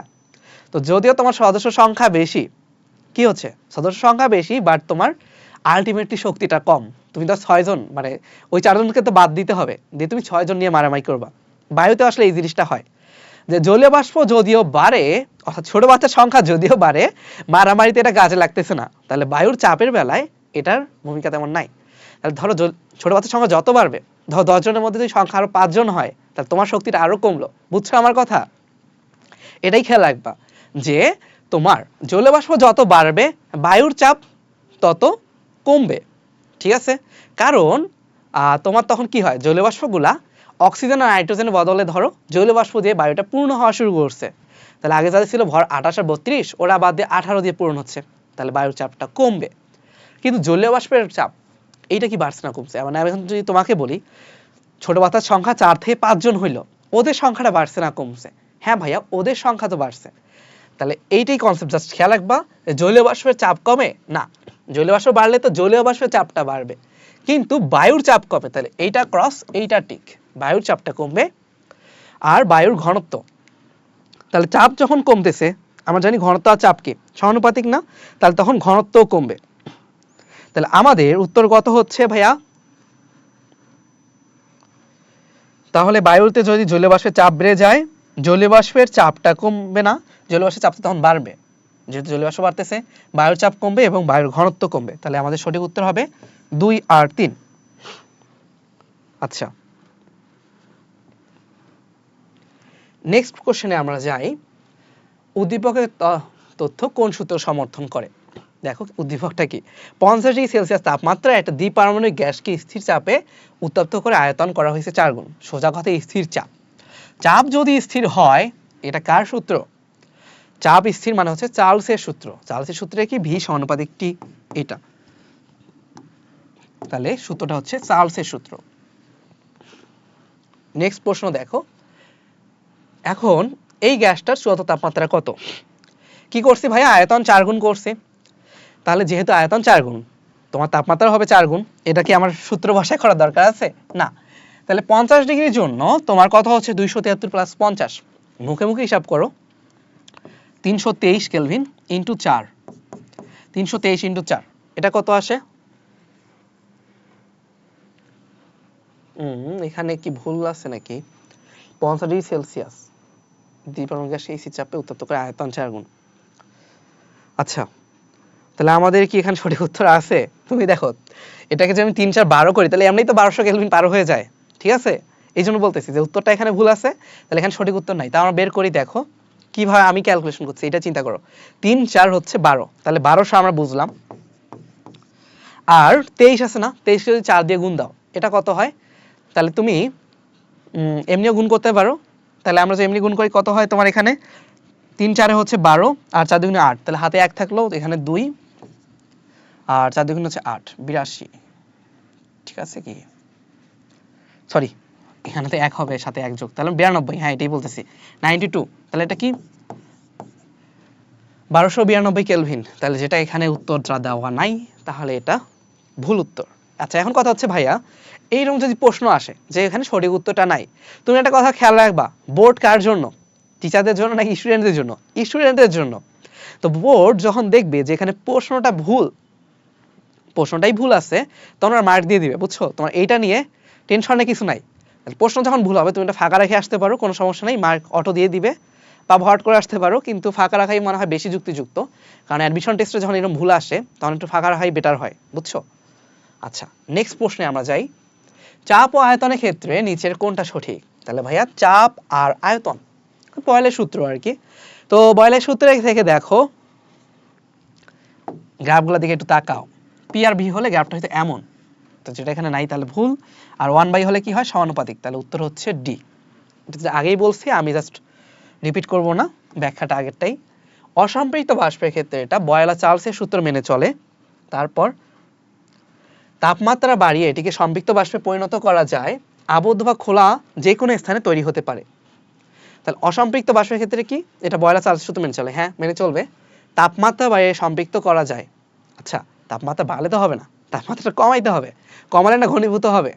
তাহলে আয়তন যখন কমবে তাপমাত্রা কমালে, তাহলে ওই আয়তনের মধ্যে এখন সম্পৃক্ত হয়ে যাবে।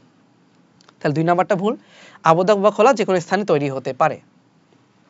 আচ্ছা তাহলে আমাদের সঠিক উত্তরটা কি ভাইয়া? সঠিক উত্তর হচ্ছে বি। তার মানে 2 নাম্বার যেহেতু ভুল, উত্তর হবে 1 আর 3। পরেরটা দেখো, একটা বাস্তব গ্যাস আদর্শ গ্যাস হিসেবে আচরণ করে কখন? তাহলে বাস্তব গ্যাস আদর্শ হবে, আদর্শ মানে কি? অণুগুলা খুবই দূরে দূরে যাবে, সম্পূর্ণ শক্তি হবে গতিশক্তি।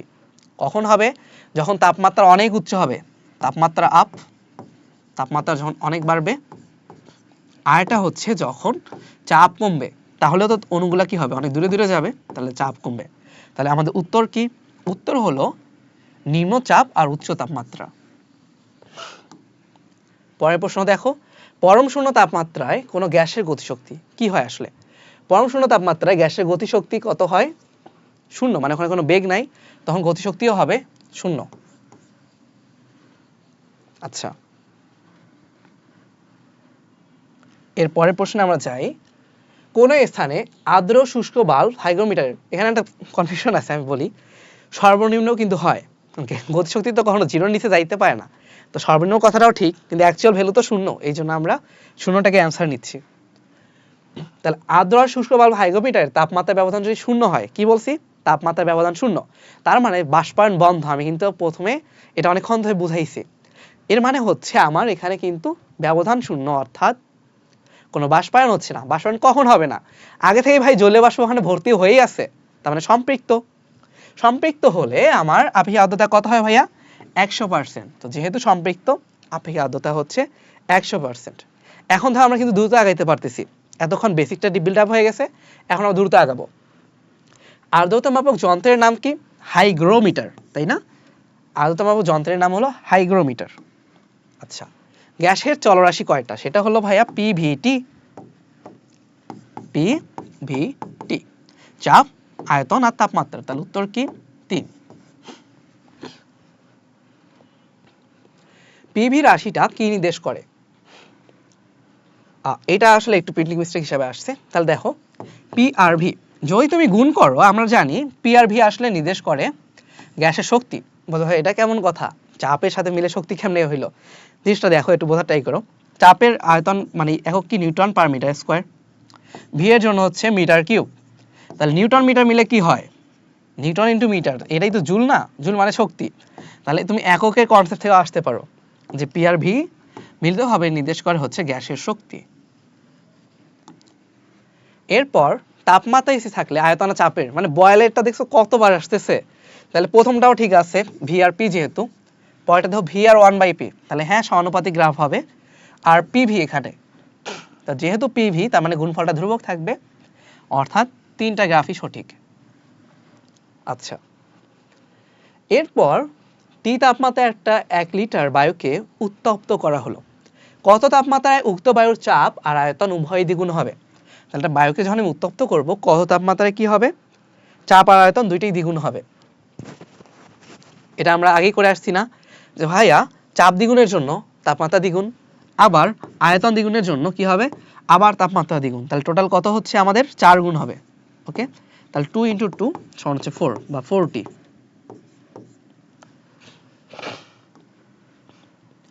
একটা আদর্শ গ্যাসের ক্ষেত্রে অণু গতিশক্তি E কে বনাম পরম তাপমাত্রা T এর জন্য প্রযোজ্য লেখচিত্র কোনটা? আদর্শ গ্যাসের বেলায় দেখো E কে আর পরম তাপমাত্রা T। এখন আমাদের আদর্শ গ্যাসের ফর্মুলা কি? E কে সমান হচ্ছে, তুমি ধরো ভুলে গেছো রিলেশনটা, তাহলে এইভাবে খেলা 3/2 nRT, সূত্র তো মনে থাকবে। তাহলে E কে সমানুপাতিক T। তাহলে আমাদের উত্তর কি ভাইয়া? E কে সমানুপাতিক T, এইটা। নেক্সট দেখো, গ্যাসের গতিতত্ত্বের সাহায্যে ব্যাখ্যা করা যায় কি? গতিতত্ত্বের সাহায্যে ব্যাখ্যা করা যায় তাপমাত্রার সাথে গ্যাসের গতিশক্তির সম্পর্ক, তাপমাত্রার সাথে চাপের সম্পর্ক, তাপমাত্রার সাথে আয়তনের সম্পর্ক। আচ্ছা, তাহলে এটা আমরা একটু চিন্তা করি। 49। আচ্ছা দেখো, তাহলে গ্যাসের গতিতত্ত্বের সাহায্যে ব্যাখ্যা করা যায়। গতিতত্ত্ব মানে কি? আদর্শ গ্যাসকে আমরা কিভাবে করতেছি, ডিফাইন করতেছি যে গ্যাসের গতিতত্ত্ব বলে আদর্শ গ্যাসের অণুগুলোর শুধু গতিশক্তি থাকবে, এটা আমরা বুঝলাম। তারপর তাপমাত্রার সাথে কিভাবে সম্পর্ক হয়, এগুলাও তো আমরা গ্যাসের গতিতত্ত্ব থেকে আগায় আসছি। তাহলে গ্যাসের গতিতত্ত্বের সাহায্যে আমরা এই সব কিছুই ব্যাখ্যা করতে পারবো। ঠিক আছে, এখন ধর কথা তুমি কনফিউজড হয়ে গেছো। তুমি এখানে দেখো, এখানে তোমার বহুপদী প্রশ্ন, তাই না? তো আমার এইটা সঠিক, সাথে তো একগুলা সঠিক রাখবেই।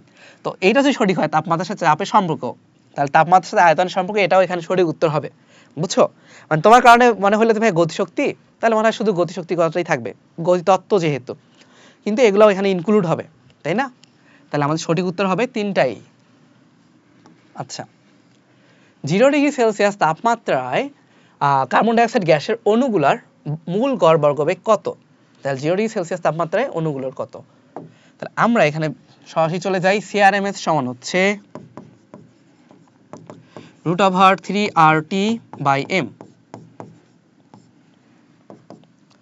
√3RT/m, তাহলে ভাইয়া 3 লেখো 8.314, T হচ্ছে 273, m এর ভ্যালু হচ্ছে 44, 10⁻³ আচ্ছা, তাহলে আমরা একটু ক্যালকুলেশন করি। √3 × 8.214, 2.73, 24 সামথিং। আচ্ছা, তো আমাদের অ্যান্সারটা আসে 393.29। তাহলে আমাদের উত্তরও কি? 393.29, এইটাই উত্তর, এত মিটার পার সেকেন্ড। তাহলে অবশ্যই কিন্তু এখানে 10⁻³ বসাইতে হবে, নাহলে ভুল হয়ে যাবে। আচ্ছা, কোন গ্যাসের তাপমাত্রা 27° থেকে তুমি যদি 227 নিয়ে যাও, গড় গতিশক্তি কত গুণ বৃদ্ধি পায়? কথা হচ্ছে, আমি আগেই পড়াইছি, সমানুপাতিক। তাহলে আমরা ইজিলি আগে বের করতে পারি কি ভাইয়া? E2/E1 সমান হলো T2/T1। তাহলে T2 এর জন্য কত? 227, কি হয়ে গেল? 227, ঠিক আছে। তাহলে 227 প্লাস 273, আর আগে ছিল 27, তাহলে T1 এর জায়গায় কি হচ্ছে তোমার? 27 মানে হলো 300 কেলভিন, এটা আমার এমনি মুখস্থ আছে, বুঝছো? বা এমনিও তুমি মাথায় রাখবা যে 87°C মানে 300 কেলভিন টোটাল, এটা খেয়াল রাখলেই হলো। আচ্ছা, তাহলে উপরে কত বলো তো? 500, আর নিচে হচ্ছে 3, 5/3 ভ্যালু কত আসে? 1.67। দেখো আমি কিন্তু মুখে মুখে করতেছি, বা 1.667 এমনটাই আসে। তাহলে কত গুণ বৃদ্ধি পাচ্ছে গড় গতিশক্তি? এইটাকে যদি তুমি পার্সেন্টে নাও, দেখো এটা কিন্তু E2 হলো, তাহলে ডেল যদি করো বা পার্থক্য কত, এটা হলো তোমার এরকম আসে 0.667, এরকম চলতেই থাকবে আর কি, 667 এভাবে চলতেই থাকবে। যাই হোক, তো পার্সেন্টেজে নিলে ভাই কত হয়? এটা 66.67%। তাহলে এটা হবে 66.67%। কোন গ্যাসের চাপ তার একক আয়তনে অণুগুলোর গতিশক্তির কত অংশ? গ্যাসের চাপ অণুগুলোর গতিশক্তির কত অংশ? আচ্ছা, আমরা এটা জানি, E কে সমান হলো 3/2 nRT PV সমান nRT। তার মানে এটা কি লিখতে পারি ভাইয়া 3/2 PV, এটা হলো EK সমান। আচ্ছা এখন P সমান তাহলে কি, P সমান হচ্ছে 2/3 ইন্টু EK/V। তাহলে একক আয়তনে গতিশক্তি তো এইটাই, তাই না? V আয়তনে গতিশক্তি হলো EK, তাহলে একক আয়তনের গতিশক্তি হচ্ছে EK/V, এটা বোঝাইছে। এটাই হলো একক আয়তনের গতিশক্তি। তাহলে সেটা কত অংশ, চাপটা হচ্ছে একক আয়তনের গতিশক্তির 2/3 অংশ। তাহলে এটা তুমি মুখস্থ রাখতে পারো অথবা আমি যেভাবে বললাম এভাবে করে দেখতে পারো, তোমার ইচ্ছা। নেক্সট প্রশ্ন, কার্বন ডাই অক্সাইড গ্যাসের গতিশক্তির পরিমাণ কত? এখন কথা হচ্ছে কার্বন ডাই অক্সাইড গ্যাসের স্বাধীনতা মাত্রা কত? এইখানে একটা কথা বলি, আমি তো নর্থ কলেজে পড়ছি, তো আমাদের টিচাররা যেটা বলতো কার্বন ডাই অক্সাইড গ্যাসের, তুমি যদি একটু গঠনটা দেখো, গঠন হচ্ছে এইরকম, আবার অক্সিজেনের যদি তুমি গঠন দেখো গঠনটা এমন।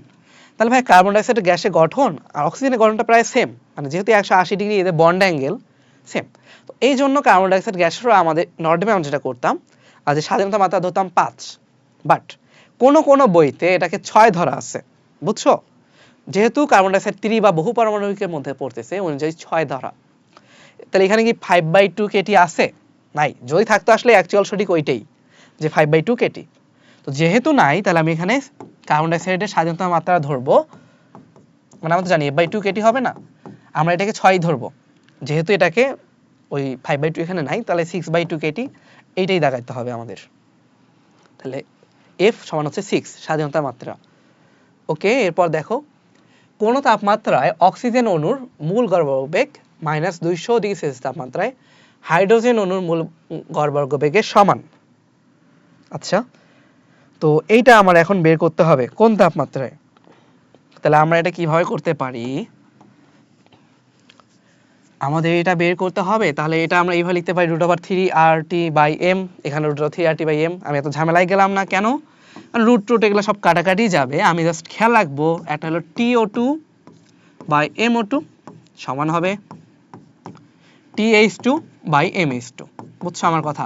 তাহলে আমরা বের করি কোন তাপমাত্রায় অক্সিজেনের জন্য সমান, তাহলে TO2 বের করতে হবে, বাকিটা খুব ইজি। হাইড্রোজেন অণু কত -200 ডিগ্রি সেলসিয়াস, তাহলে এটাকে যদি তুমি ইয়াতে নাও কেলভিনে নাও কত আসে -73 কেলভিন। তারপর হাইড্রোজেন অণুর ভর কত, অণু কিন্তু পরমাণু না, তাহলে কত হবে 2 × 10⁻³ মাইনাস না দিলেও হবে কারণ তুমি এখানে কাটাকাটি করতেছো আলটিমেটলি। এম অণু তাহলে এখানে গুণ হচ্ছে না ভাইয়া, তাহলে 32 × 10⁻³ এটা আসে আর কি, যাই হোক বললাম না এই জন্য মাইনাস না দিলেও হচ্ছে। তাহলে এটা আমরা খেয়াল রাখবো কি হবে 16 আসতেছে তাই না, 2 এর সাথে 32 কাটাকাটি করলে, তাহলে 16 × 73, এটা উত্তর কত হইতে পারে 16 × 73। আচ্ছা, এটা আসে 1168, তাহলে আমাদের সঠিক উত্তর হচ্ছে 1168 কেলভিন। ওকে, 27 ডিগ্রি সেলসিয়াস তাপমাত্রায় 4 গ্রাম অক্সিজেনের গতিশক্তি কত? ফিরছে ওহি। তাহলে এখন তোমার বলছে 4 গ্রাম অক্সিজেনের গতিশক্তি কত। এখানে তোমার প্রথমে একটা কনফিউশন হতে পারে, ভাইয়া অক্সিজেন বলছে, তাহলে আমি 5/2 nRT ধরবো নাকি 3/2 nRT ধরে করব? তাহলে আমি আগে 5/2 nRT ধরে করে দেখি কি আসে। তাহলে আমরা আগে 5/2 nRT, ব্যাস কত বলছে 4 গ্রাম অক্সিজেন, তাহলে n এর জায়গায় 4/32, F/2 n, আর এর ভ্যালু হচ্ছে 8.314, T বলছি 27 ডিগ্রি সেলসিয়াস মানে 300 কেলভিন, তোমাদের এটা মাথা রাখতে বলছিলাম। হিসাব করে আমরা দেখি কত আসে, সেটা আসে হচ্ছে 779.44। আচ্ছা, এটা কি অপশনে আছে ভাইয়া? নাই, তাহলে কি এটাও হবে? তাহলে আমরা এখন F সমান 3 ধরে করি, মানে যেটা এমনি বেসিক সূত্র যে 3/2 nRT, 4/32 আমি কি লিখতে পারি 1/8 লিখি ডিরেক্ট, তারপর বাকিটা এমভিআর নামলো। আচ্ছা, তাহলে 3/2 ধরে যদি করি এটা আসে 467.44, তাহলে আমাদের উত্তর হচ্ছে এইটা। তাহলে অবভিয়াসলি এখানে কি প্রশ্নটা ভুল বলতে পারি, কারণ অক্সিজেন তুমি ধর আমি তোমাকে স্বাধীনতা মাত্রার কনসেপ্ট পড়াইলাম, এরপরে আমি যদি আবার 3/2 ইউজ করি সব গ্যাসের বেলায়, তাহলে লাভ কি হলো ভাই? আমার তো স্বাধীনতার মাত্রা দিয়েই করতে হবে, কারণ এটাই তো অ্যাকচুয়াল, তাই না? ধর হাজারি স্যারের বই তো ওটা শিখায় নাই, তাই উনি 3/2 দিয়ে করছে, ঠিক আছে, ফিজিক্সে তো তোমাকে এটা শেখানো হইলোই এই জন্য চাই তুমি অ্যাকচুয়াল গতিশক্তি বের করতে পারো, এই জন্য আমাদের এখানে 5/2 ইউজ করা দরকার। যেহেতু নাই আমরা এটা বাদ দিলাম। লেখচিত্রটা কোনটা সমর্থন করে, তাহলে যে শুধুমাত্র পি আর ভি নিয়ে কাজ, তাই না? তো এটা হবে বয়েলের লেখচিত্র। পি ভি সমান ধ্রুবক, এটা মেনেচার কোন সূত্রে? একই প্রশ্ন বারবার আসতেছে, বয়েলের সূত্র। তার মানে তুমি দেখছো চার্লস থেকে কিন্তু প্রশ্নই নাই, চাপের সূত্র থেকেও মনে হয় অনেক প্রশ্ন অনেক কম, আর সবই বয়েল। আচ্ছা, 30°C তাপমাত্রায় একটা গ্যাসকে স্থির চাপে উত্তপ্ত করে আয়তন 3 গুণ করা হইলো, গ্যাসটার চূড়ান্ত তাপমাত্রা কত? তাহলে তুমি এখন দেখো যে আমরা কি করলাম, স্থির চাপে উত্তপ্ত করে আয়তন করছি 3 গুণ। তাহলে যেহেতু ভাই ভি সমানুপাত একটি, আয়তন যদি 3 গুণ হয় তাপমাত্রাও হবে 3 গুণ, খুবই ইজি।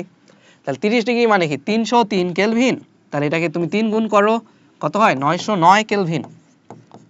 তাহলে 909 - 273 করো, এই মুখে মুখে করি, এটা হচ্ছে 6, এখানে হচ্ছে তোমার 3, আর এখানে হবে 6, তাহলে 636, 636, এটা আমাদের উত্তর। তাত্ত্বিকভাবে গ্যাসের আয়তন শূন্য হয় কোন তাপমাত্রায়? পরম শূন্য তাপমাত্রা। শূন্য দেখে কি দেখাই দিবা? 0°C লেখা আছে, তাহলে এটা হবে -273°C বা 0 কেলভিন। আচ্ছা, পরের প্রশ্ন দেখো, প্রমাণ চাপ নির্ণয়ের ক্ষেত্রে কোনটা সঠিক? তাহলে প্রমাণ চাপের বেলায় কি হয় আসলে? চাপের সমীকরণ F ρ G, এটা আবার কোন সমীকরণ আসলো? চাপের মান এইটা, তারপর পারদের ঘনত্ব এত, kg/cm³ দেওয়া, আবার এটা একটা ঝামেলা। যেখানে হওয়ার কথা হলো 76 সেন্টিমিটার, এখানে পয়েন্ট দেওয়া, এটাও ভুল, একও ভুল দুইও ভুল, তাই না? 3 নাম্বারও ভুল। তাহলে সঠিক উত্তর কোনটা? ডি, যে চাপের মান 1.013 10⁵। আচ্ছা, এখানে আবার ধরো তোমার কথা দুইটাই মান একই, তবে একটার কি আছে নিউটন পার মিটার 1 দেওয়া আছে, এখানে 2 দেওয়া আছে, তাহলে এককেও কিন্তু প্যাঁচ দিতে পারে, এটা একটু খেয়াল রাখবা। আচ্ছা, গ্যাসের ক্ষেত্রে তাপগতীয় স্থানাঙ্কগুলো কি কি আমরা জানি? এটা হলো পি ভি টি। তাহলে কি ভাইয়া? তাপমাত্রা, চাপ, আয়তন, এটা হলো আমাদের ঘ নাম্বারটা উত্তর হবে, ডি নাম্বার। এরপর দেখো, তাপমাত্রা বাড়লে কোন নির্দিষ্ট ভর গ্যাসের কি হয়? তাপমাত্রা যদি বাড়াই আয়তন বাড়বে, আর আয়তন যদি বাড়ে ঘনত্ব কি বাড়বে না কমবে? ঘনত্ব অবশ্যই কমবে, আর সংঘর্ষ বৃদ্ধি পাবে। তাহলে উত্তর হবে কি ভাই? 1 আর 3। ঘনত্ব তো এখানে আসলে কি হবে?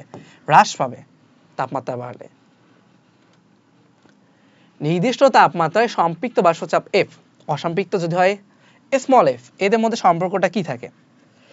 সম্পৃক্ত মানে কি? ওই যে বলছিলাম না, সম্পৃক্ত মানে হচ্ছে যে তোমার মধ্যে সংখ্যা বেশি, জলীয়বাষ্পের সংখ্যা বেশি বা ভর বেশি, ওকে? তাহলে তখন আমাদের হচ্ছে F কি? Capital F greater than small f না?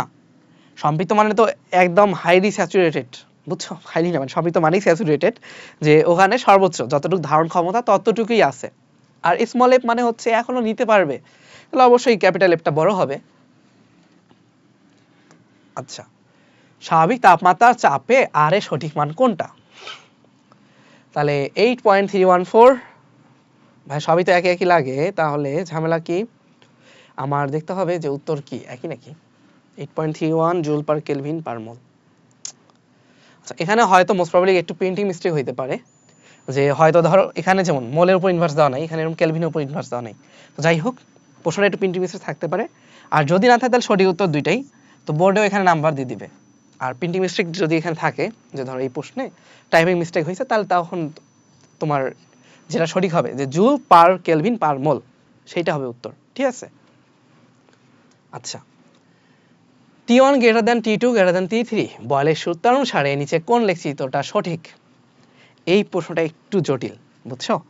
এটা একটু কনসেপচুয়াল, আমাদের একটু আগেই দেখো আমাদের ভি আর 1/p ফিক্স করে দেওয়া। আচ্ছা, এই গ্রাফটা প্রথম গ্রাফের বেলায় আসি। দেখো ভাইয়া, আমি যেটা করব, এখানে একটা লম্বা দায় টেনে নিয়ে 1/p কে ফিক্স করে দিলাম, ধরলাম এটার মান 50, এখানে ফিক্স করলাম। তাহলে ভাইয়া আমার জাস্ট কি 1/p ফিক্স হয়ে গেল। আমরা এখন দেখতে হবে ভি আর টি এর মধ্যে রিলেশন। দেখো, তাহলে এখানে যেহেতু 1/p কে ফিক্স করলাম, এর মানে হইতেছে আমাদের চাপ ফিক্সড। তাহলে চাপ যখন স্থির তখন কি হয়? ভি সমানুপাতিক টি। তাহলে এখানে তুমি দেখো এই T1 এর জন্য কি এখন তোমার V এর মান উপরে, T2 এর জন্য V এর মান এইটা, T3 এর জন্য এইটা, তাই না? এটা হবে তাহলে T1 এর জন্য, তাহলে এটা ধরলাম V1, এটা V2, এটা হলো V3। তাহলে T1 যেহেতু বেশি তাহলে V1 ও বেশি, T2 তার থেকে একটু কম তাহলে V2 একটু কম, T3 যেহেতু সব থেকে কম তাহলে V3 আরো কম। এর মানে হচ্ছে এই গ্রাফটা ঠিক আছে। আচ্ছা, তাহলে এটা আমাদের অ্যাকচুয়াল অ্যান্সার। আমরা তাও বাকিগুলো একটু বেসিকের জন্য ট্রাই করি। দেখো এখানে কি দেওয়া আছে, একই গ্রাফই কিন্তু T3টা উপরে দেওয়া। এখন তুমি বলো এখানে কি বলা আছে যে T3 এর ভ্যালুটা হচ্ছে সব থেকে কম। তাহলে নির্দিষ্ট চাপে যেটা তাপমাত্রা সব থেকে কম, এটা কি আয়তন কখনো বেশি হওয়া পসিবল? না, তাহলে এটা ভুল আছে, এটা ভুল। এর পরে গ্রাফগুলো আমরা দেখি ভাইয়া, এইটা তুমি যে কোনোভাবে করতে পারো, মানে আমি যে এইভাবে কাটি তাহলে এগুলা কিন্তু কাটাকাটি যাচ্ছে না, বুঝছো? মানে ওই গ্রাফগুলোকে তো আমি টাচ করতে পারতেছি না, আমি এই জন্য ভিটাই ফিক্স করে দিলাম। তুমি যে কোনো একটা ফিক্স রাখলেই হইলো, ঠিক আছে? ভি ফিক্স করছি, তাহলে ধরো আমার এখন আমি চাপ হিসাব করি। প্রথমটা হচ্ছে P1 এর জন্য চাপ, তারপর P2 এর জন্য চাপ, এটা হলো P3। তো যেহেতু এক্সিস আমার মানগুলো কিভাবে বসে, ধরো এটা 5, এটা 10, এটা 15, এইভাবে না? এখন তুমি দেখো নির্দিষ্ট আয়তনে তোমার T3 এর মান, T3 এর জন্য চাপের মান যেটা হওয়া দরকার সেটার মান কিন্তু সবথেকে বেশি আসছে, বুঝছো? P3 বেশি আসতেছে। এটি কখনো পসিবল? তুমি বলো। যেহেতু এটা তাপমাত্রা কম তাহলে চাপও তো কম হওয়া দরকার, তাহলে ভাই এই জায়গায় কি হবে, এই জায়গায় হবে আসলে T1, বুঝছো? গ্যাপটা কখন ঠিক হইতো, যখন আমি এই জায়গায় T1 দিব আর T3টাকে যখন এখানে দিব তখন গ্যাপটা ঠিক হইতো যে না, তখন T3 মানে T3 এর জন্য যেটা P3 হওয়ার কথা এটা মান সব থেকে কম, তখন ঠিক আছে। যেহেতু তাপমাত্রা কম তাহলে এই গ্যাপটা তখন এই দিকে সরে আসবে, বুঝছো আমার কথা? তার মানে আমি কি বললাম, যেহেতু T1 বড় তাহলে T1 যেহেতু বড় সেটার জন্য P1টাও বড় হইতে হবে, তাহলে P1কে সবচেয়ে ডানে থাকতে হবে। ওকে, এবার আমরা এইটাই দেখি। এখানে তো ধরো তোমার ফিক্স করা খুবই ইজি। আমি কি করলাম, এখানে 1/p কে ফিক্স করে দিলাম, ধরো এটা মান 50 ফিক্স করলাম। তাহলে ভাইয়া দেখো তার মানে P এর মানটা ফিক্স, ঠিক আছে? T3 উপরে দেওয়া আছে, তাহলে উপরটা ধরো এই পয়েন্টটা হলো PV3 এর জন্য, P3 V3। আচ্ছা, P যেহেতু ফিক্স তাহলে আমি PV3 বললাম, পরেরটা হলো PV2, পরেরটা হচ্ছে PV1। এখন তুমি এখানে দেখো PV1 এর মানটা সবথেকে কম দেখাচ্ছে না, আর PV3 এর মানটা সবথেকে বেশি, এটা কি পসিবল? যেহেতু আমার T1 বড়, ধরলাম T1 হচ্ছে 1000 ডিগ্রি সেলসিয়াস, তো 1000 ডিগ্রি সেলসিয়াস তো আয়তনের মানও বড় হবে। চাপ যেহেতু সবার জন্য ধরো ফিক্সড, তাহলে আমার আয়তন যা বেশি তারই তো PV1 এর মানটা বড় হওয়ার কথা। এই জন্য এখানে এই গ্যাপটাও চেঞ্জ হবে, তোমার কি হবে, উপরে হবে T1, নিচেরটা হবে T3, আর মাঝখানে T2, এইরকম হয়, বুঝছো? তখন গ্যাপটা ঠিক হইতো। তাহলে এইটাও ভুল। প্রথম উত্তর তো আমরা আগেই পেয়ে গেছি, আমরা বাকিগুলো কেন ভুল এটা শিখলাম, ঠিক আছে? এটা আমাদের কমপ্লিট। যে ভাইয়া আমি এখানে পিকে একটা মানে ফিক্স করলাম, এরপর দেখলাম যেটা যত উপরে ওটার আয়তন তত বেশি হওয়ার কথা, কিন্তু এখানে কি T3 কে উপরে দেওয়া আছে, যেহেতু T3 এর মানটা কম তাহলে ওইটা তো সবার নিচে হবে, ওর কারেসপন্ডিং যেটা আয়তন সেটার মানও কম হবে, কিন্তু গ্যাপটা ভুল, এখানে ভুল দেওয়া আছে। এরপর দেখো কোন আবদ্ধ গ্যাসের চাপ যদি হয় P, আয়তন যদি হয় V, তাহলে গতিশক্তি এর মধ্যে সম্পর্ক কি ভাই, আমরা আগে দেখছি E সমান হলো 3/2 PV। এটা আমি ব্যাখ্যায় যাব না, E সমান যেহেতু 3/2 nRT তাহলে সমান 3/2 PV। কি বলছে, অক্সিজেনের গ্যাসের তাপমাত্রা 0 থেকে 27 ডিগ্রি সেলসিয়াস করা হলো, তাহলে গতিশক্তি অনুপাতটা কি হবে, খুবই ইজি, E'/E সমান কি T'/T, আমরা আগেও দেখছি এটা তাপমাত্রা সমানুপাতিক। তাহলে উপরে হচ্ছে 300 আর নিচে হচ্ছে 273, এটা আমরা বের করি।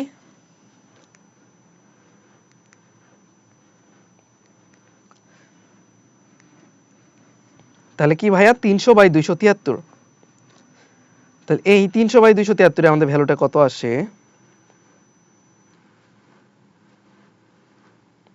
আচ্ছা দাঁড়াও একটু, 300/273, আচ্ছা আমি থেকে বের হয়ে গেছিলাম। এটা আমাদের অনুপাত করতে হয়, পরিবর্তিত আর প্রাথমিক গতিশক্তির অনুপাত। তাহলে এই দুইটার মধ্যে যে কোনো একটা হবে। তাহলে দেখো উপরে যেহেতু 300 আছে, নিচে 273, অর্থাৎ তুমি 3 দিয়ে ভাগ দাও, কত আসে, 300 কে করা যায় 100 আর এটাকে করা যায় 3 দিয়ে যদি কাটাকাটি করে এটা হবে 91। তাহলে সঠিক উত্তর হচ্ছে ডি নাম্বারটা, ডি নাম্বারটা হচ্ছে সঠিক উত্তর। হ্যাঁ, তাহলে এটা আমাদের ঠিক আছে, ক্যালকুলেটরে ওইরকম আসে। মানে এখানে যেহেতু রেশিওতে দাও তাহলে ক্যালকুলেটর যে লাভ আছে নাই, এই জন্য কাটাকাটি করে দেখব। কোন আদর্শ গ্যাসের তাপমাত্রা কেলভিন স্কেলে 3 গুণ করলাম, ঠিক আছে, তার অনুসময় মূল গড় বর্গবেগটা কত গুণ বৃদ্ধি পাবে। তাহলে ভাইয়া প্রশ্নটা পড়ার সময় অবশ্যই দেখবে এখানে মূল কথাটা আছে কি না। মূল মানে কিন্তু তোমার রুট করতে হবে সিআরএমএস, মূল কথাটা না থাকলে এটা কিন্তু সিআরএমএস না, ওইটার স্কয়ার।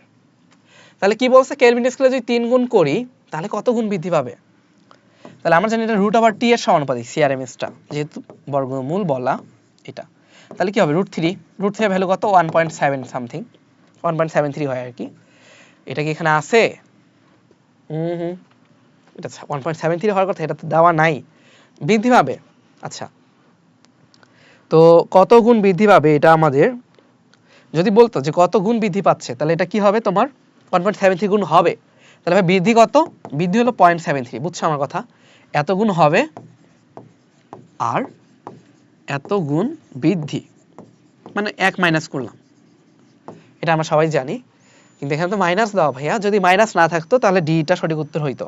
তাহলে এই প্রশ্নটা একটু হচ্ছে তোমার প্রিন্টিং মিস্টেক, ঠিক আছে, এটা 0.73 হওয়ার কথা, কিন্তু যেহেতু প্রিন্টিং মিস্টেক তাহলে এটা আমরা দাও সঠিক উত্তর ধরে রাখতেছি, বাট এখানে মাইনাসটাই প্লাস ধরে রাখো। তাহলে মাইনাসটা যখন প্লাস হবে তখন এটা সঠিক উত্তর, আর যদি না থাকে ধর মাইনাসই দেওয়া আছে তাহলে এখানে সঠিক উত্তর নাই, তুমি ফাঁকা রেখে আসলেও নাম্বার পাবা। তাহলে এই প্রশ্নটা একটু ভুল ছিল।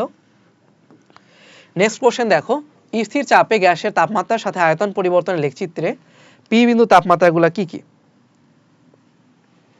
তাহলে পি বিন্দু তাপমাত্রা মানে একদম যেটা সর্বনিম্ন, এটা কি হইতে পারে 0 কেলভিন, ঠিক আছে, আর -273 ডিগ্রি সেলসিয়াস। তাহলে এটা হলো পরেরটার উত্তর। আর 0 ডিগ্রি সেলসিয়াস তো হবে না, 0 ডিগ্রির জন্য এই যে এইটা ওই গ্রাফটা। আচ্ছা এখন দেখো কি দেওয়া আছে, আমার তাপমাত্রা বের করতে হবে। আচ্ছা তাহলে আমরা এটা দেখে বুঝতেছি এটা বয়েল ও চার্লসের সমন্বয় সূত্র, P1 V1 by T1 P2 V2 by T2, এইটা তাই না। তাহলে আমরা ভ্যালুগুলো বসাই, এটা কত পি এর ভ্যালুটা হচ্ছে 5 × 10⁵, তারপরে V1 এর ভ্যালু কত 100 সিসি, T1 হচ্ছে 300, বের করতে হবে T2, তাহলে T2 এখানে রাখলাম। এরপর আয়তন, আচ্ছা P হচ্ছে 10⁶,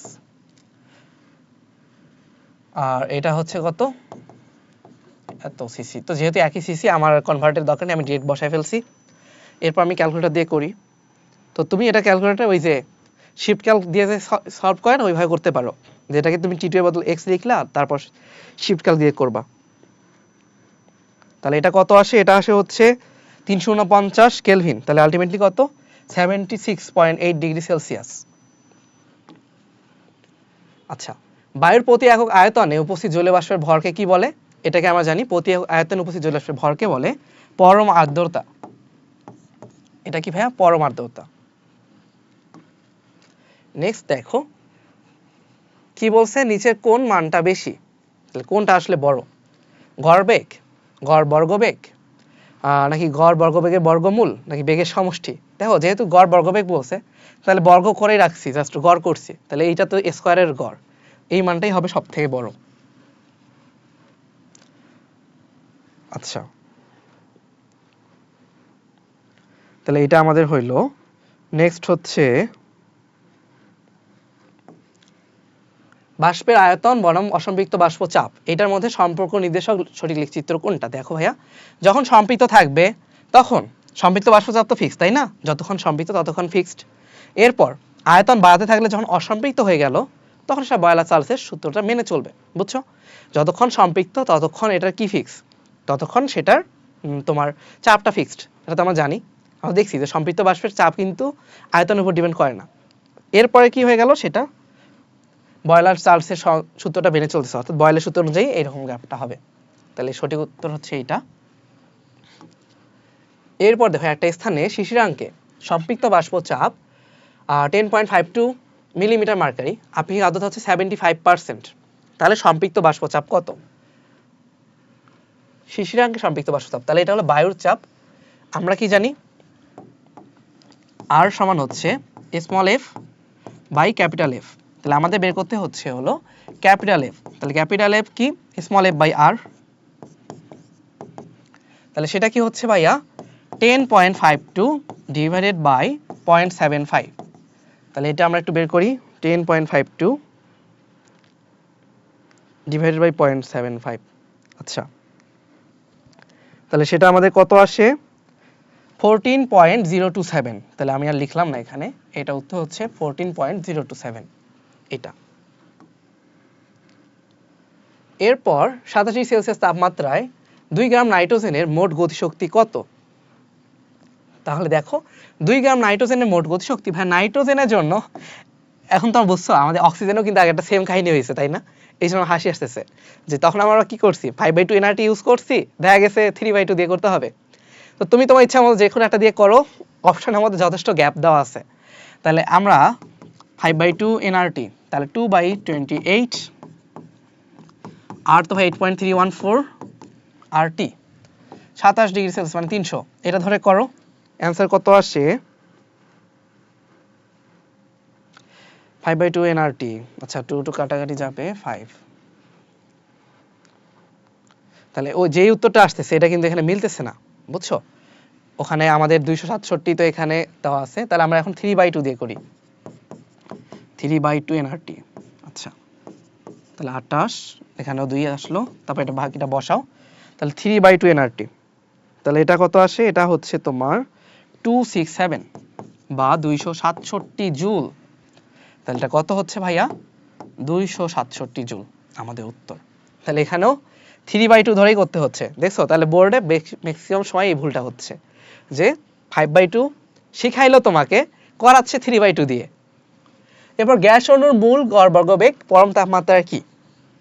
গ্যাস অণুর জন্য মূল গড় বর্গবেগটা পরম তাপমাত্রার সাথে কি রকমের সম্পর্ক? মূল বলা আছে তাই না ভাইয়া, তার মানে কি হচ্ছে এটা ওই যে সিআরএমএস। সিআরএমএস হলে কি সিআরএমএস এটা সমানুপাতিক হচ্ছে √/t। আচ্ছা তাহলে এটা কি হবে, এটা হচ্ছে বর্গমূলের সমানুপাতিক, বর্গমূলের সমানুপাতিক।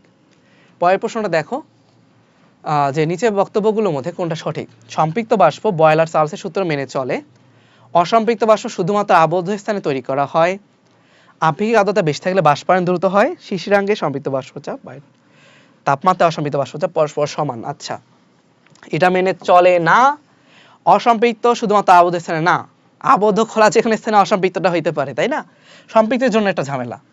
আর আপেক্ষিক আর্দ্রতা বেশি থাকলে বাষ্পায়ন দ্রুত হয়, অবশ্যই না। আপেক্ষিক আর্দ্রতা বেশি মানে কি সেখানে আগে থেকে জলীয় বাষ্প আছে, তাহলে বাষ্পায়ন তখন কম হবে, এটাও ভুল। আর আমরা তো জানি শিশিরাঙ্কে যেটা বাষ্পচাপ এটাই আসলে বায়ুর তাপমাত্রায় বর্তমান বাষ্পচাপ বা অসম্পৃক্ত বাষ্পচাপ। তাহলে আমাদের সঠিক উত্তর হচ্ছে ডি। গ্যাসের গতিতত্ত্বের সাহায্যে গ্যাস সূত্রাবলী সর্বপ্রথম ব্যাখ্যা করেন কোন বিজ্ঞানী? তাহলে কোন বিজ্ঞানী সবার আগে গতিতত্ত্ব ইউজ করছে? সেটা হচ্ছে বিজ্ঞানী বার্নৌলি, কারণ বিজ্ঞানী বার্নৌলি হচ্ছে গ্যাসের গতিতত্ত্বের জনক, তাই না? এটা আমরা জানি। এরপর দেখো নাইট্রোজেন স্বাধীনতার মাত্রা কত? 5। এটা কি এখানে ব্যাখ্যার কোনো দরকার নাই। এরপর 37 ডিগ্রি সেলসিয়াস তাপমাত্রা 1 atm চাপে 20 গ্রাম অক্সিজেন গ্যাসের আয়তন কত? আচ্ছা তো আমাদের ভি বের করতে হচ্ছে ভাইয়া, কিভাবে করব? পিভি সমান এনআরটি, তার মানে হইতেছে এনআরটি বাই পি। ওকে তাহলে এন এর ভ্যালু কত? 20 গ্রাম অক্সিজেন, তাহলে 2/32 20/32, আর এর ভ্যালু 8.314, টি বসাও কত 37 ডিগ্রি সেলসিয়াস, তাহলে কত আসে? এটা হচ্ছে 310 কেলভিন, 27 যেহেতু 300 তাহলে 37 310 এভাবে করলাম। আর পি 1.5 × 1.01325, এটা ইন 10⁵। আচ্ছা 101 325। তাহলে আমাদের গ্যাসের আয়তনটা আমরা বের করি।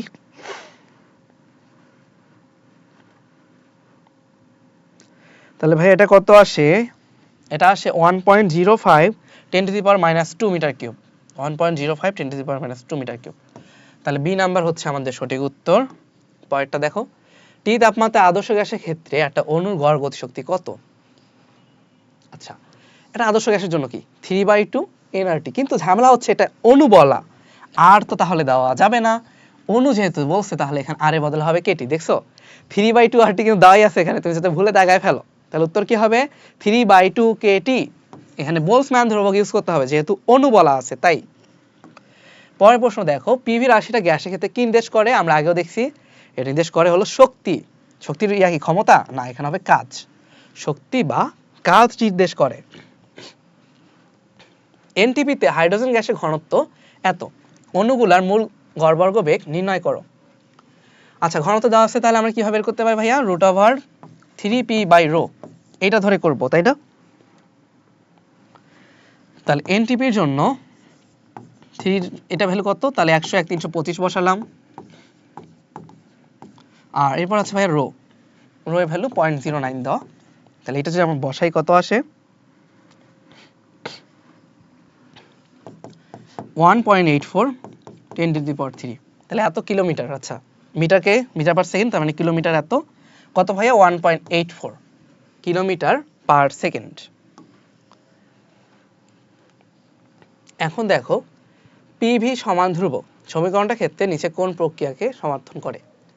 পিভি কখন ধ্রুবক থাকবে ভাইয়া? এটা হচ্ছে যখন আমার তাপমাত্রা কনস্ট্যান্ট থাকবে, টি কনস্ট্যান্ট, তাই না?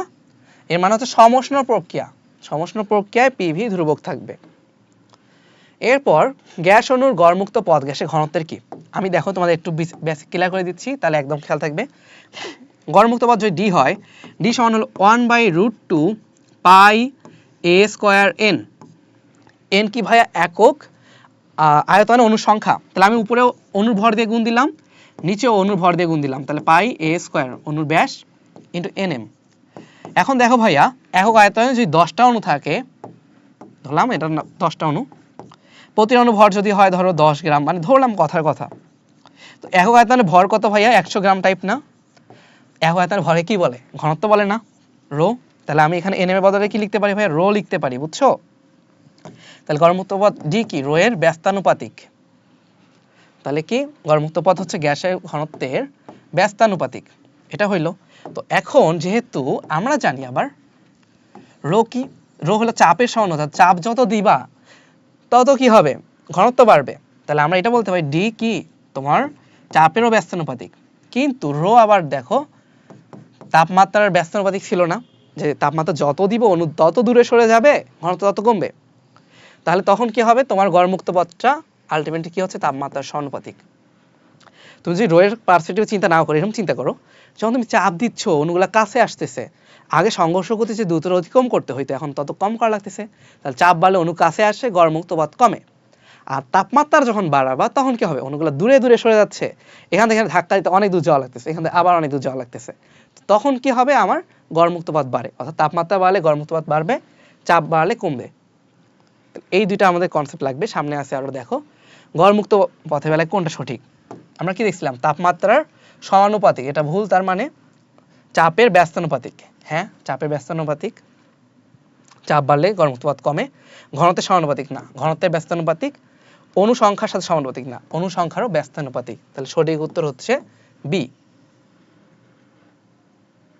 আচ্ছা, এরপর দেখো 6 স্বাধীনতা মাত্রা সম্পূর্ণ কোন অণুর মোট গতিশক্তি কত হবে? তাহলে এটা যদি হয় 6, তাহলে আমরা কি জানি? 3f/2 nRT, তাই না? তাহলে অণুর জন্য কত হচ্ছে? 3 kT, যেহেতু 6 হচ্ছে স্বাধীনতার মাত্রা। এরপর দেখো নিচে কোন লেখচিত্রটা রেনোর চাপীয় সূত্রকে সমর্থন করে? রেনো চাপীয় সূত্র মানে কি ভাইয়া? এখানে তো চাপ আর তাপমাত্রা সম্পর্ক, কারণ চার্লস তো আয়তন তাপমাত্রা বলেই দিয়েছে। তাহলে রেনো হচ্ছে চাপ আর তাপমাত্রা সম্পর্ক, এটা সেটা সমানুপাতিক হবে। এরপর দেখো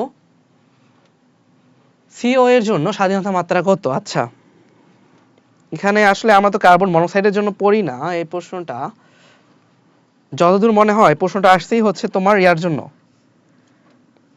কি বলে, কার্বন ডাইঅক্সাইডের জন্য। তাহলে কার্বন ডাইঅক্সাইডের জন্য স্বাধীনতা মাত্রা কত হবে ভাইয়া? কার্বন ডাইঅক্সাইডের জন্য স্বাধীনতার মাত্রা হবে আমাদের তখন 5 হয় অ্যাকচুয়ালি। তো এখানে আমরা 5টাই দেখাবো, কারণ এটা হচ্ছে বেশি সঠিক। আর যদি বলে কার্বন মনোক্সাইড, তাহলে তো দ্বিপারমাণবিক, তখনও 5 হবে, বুঝছো? তাহলে এখানে যদি প্রিন্টিং মিস্টেক হয়, আমি আসলে শিওর না, প্রিন্টিং মিস্টেক হলেও হচ্ছে তোমার 5 হবে, আর না হলে উত্তরটা আসলে 5ই আসতেছে। আচ্ছা, এর পরের প্রশ্নটা আমরা দেখি। কোন স্থানে আর্দ্র বাল্বের তাপমাত্রা ওই স্থানে বায়ু তাপমাত্রা যদি সমান হয়, তাহলে আপেক্ষিক কত হবে? আপেক্ষিক আর্দ্রতা আমাদের কত হবে? আচ্ছা, তাহলে দেখো আমরা এটা সলভ করি। যে আর্দ্র বাল্বের তাপমাত্রা যদি এখানে বায়ু তাপমাত্রা সমান হয়, তাহলে আপেক্ষিক আর্দ্রতার মান কত হবে? আর্দ্র বাল্বের তাপমাত্রা বায়ুর তাপমাত্রা সমান, এর মানে দেখো কোনো পার্থক্য নাই। পার্থক্য নাই মানে কি? আপেক্ষিক আর্দ্রতার মান হবে 100%। আচ্ছা, এরপর দেখো দ্বিপারমাণবিক গ্যাসে গতিশক্তির পরিমাণ কত? আমরা জানি এটা হলো 5/2 কেটি। দ্বিপারমাণবিক যেহেতু 5/2 nRT, আর অণু বলছে তার মানে কেটি হবে। 3/2 মানে এত মোল গ্যাসের জন্য আদর্শ গ্যাস সমীকরণ কত হবে? PV সমান 3/2 RT। তাহলে কি 2PV সমান 3RT। এটা হলো আমাদের উত্তর, 2PV সমান 3RT। আচ্ছা, এরপর দেখো STP তে গ্যাসের মোলার আয়তন কত? আমরা জানি STP তে গ্যাসের মোলার আয়তন 22.4 লিটার। সম্পৃক্ত বাষ্পের ক্ষেত্রে কোনটা সঠিক? সম্পৃক্ত বাষ্প কি বয়লের সূত্র মেনে চলে? চার্লস সূত্র মেনে চলে না, সূত্রটা মানে না। আর বদ্ধ স্থান তৈরি করা যায় না, এটাকে বদ্ধ স্থানেই তৈরি করতে হয়, তাই না? আচ্ছা, পরম তাপমাত্রা স্কেলে চাপের সূত্র কি? পরম তাপমাত্রা হলে চাপ আর তাপমাত্রা সমানুপাতিক হয়। কথা হল ভাই, যদি পরম তাপমাত্রা না হয়ে সেলসিয়াস হয় তখন কি হবে? তখন P সমান হচ্ছে P0 1 প্লাস θ/273, থিটা ডিগ্রি সেলসিয়াসের জন্য এত। আচ্ছা, চূড়ান্ত তাপমাত্রা আদি তাপমাত্রার কত হলে তোমার মূল বর্গবেগ দ্বিগুণ হবে? তাহলে রুট সিআরএমএসটা দ্বিগুণ হবে। আচ্ছা দেখো, বেগ দ্বিগুণ মানে কি ভাইয়া? সিআরএমএসটা কি হবে? ডাবল হবে। তাহলে সি প্রাইমটা কি হবে? সমান 2 সিআরএমএস, তাহলে 2 ইন্টু রুট টি, তাই না? এটা আসে, তাহলে ভিতরে ঢুকাও, তাহলে কত আসে? Root of 4t। তাহলে পরিবর্তিত তাপমাত্রাটা কি হবে? 4 গুণ। সোজা কথা, রুটের ভিতরে যদি 4 আসে তাহলেই তো বাইরে 2 আসবে, তাহলে উত্তর হবে 4 গুণ। ঠিক আছে, পরম শূন্য তাপমাত্রা কাকে বলে ভাইয়া? -273 ডিগ্রি সেলসিয়াস। এটাকে বলে। কোন স্থানে জলীয় বাষ্পের চাপ সম্পর্কে কি বলা যায়? সম্পৃক্ত জলীয় বাষ্প সর্বাধিক চাপ দেয়, ঠিক আছে। অসম্পৃক্ত জলীয় বাষ্প বয়লের সূত্র মেনে চলে। অসম্পৃক্তরা কি বয়লের সূত্র মেনে চলে? হ্যাঁ, মেনে চলবে। বায়ুতে জলীয় বাষ্প কমলে বায়ুর ঘনত্ব বৃদ্ধি পায়। হ্যাঁ, তোমাদের বলছিলাম কিন্তু জলীয় বাষ্প যদি বাড়ে ঘনত্ব কমে, জলীয় বাষ্প কমলে বায়ুর ঘনত্ব বাড়ে। তাহলে সঠিক উত্তর হচ্ছে তিনটাই। আচ্ছা, এরপর দেখো আমাদের পরের প্রশ্ন, অক্সিজেন গ্যাসের প্রতি অণুর গতিশক্তি কত? অক্সিজেন গ্যাসের প্রতি অণু ভাইয়া, অক্সিজেনের জন্য কত? F/2 nRT। তাহলে ভাই F এর ভ্যালু কি এখানে 5, তাহলে F/RT। দেখো, প্রতি অণু বলা, যদি বলতে প্রতি মোল তাহলে কিন্তু RT হইতো, দেখছো? তাহলে আমি কোনটা দেখাবো এটা কিন্তু কনফিউজড। আমার বুঝতে হবে কখন অণু বলছে, কখন মোল বলছে। আচ্ছা, এরপরে দেখো, সর্বজনীন গ্যাস ধ্রুবক আর এর একক কি? আর সমান একক কি? জুল পার মোল পার কেলভিন।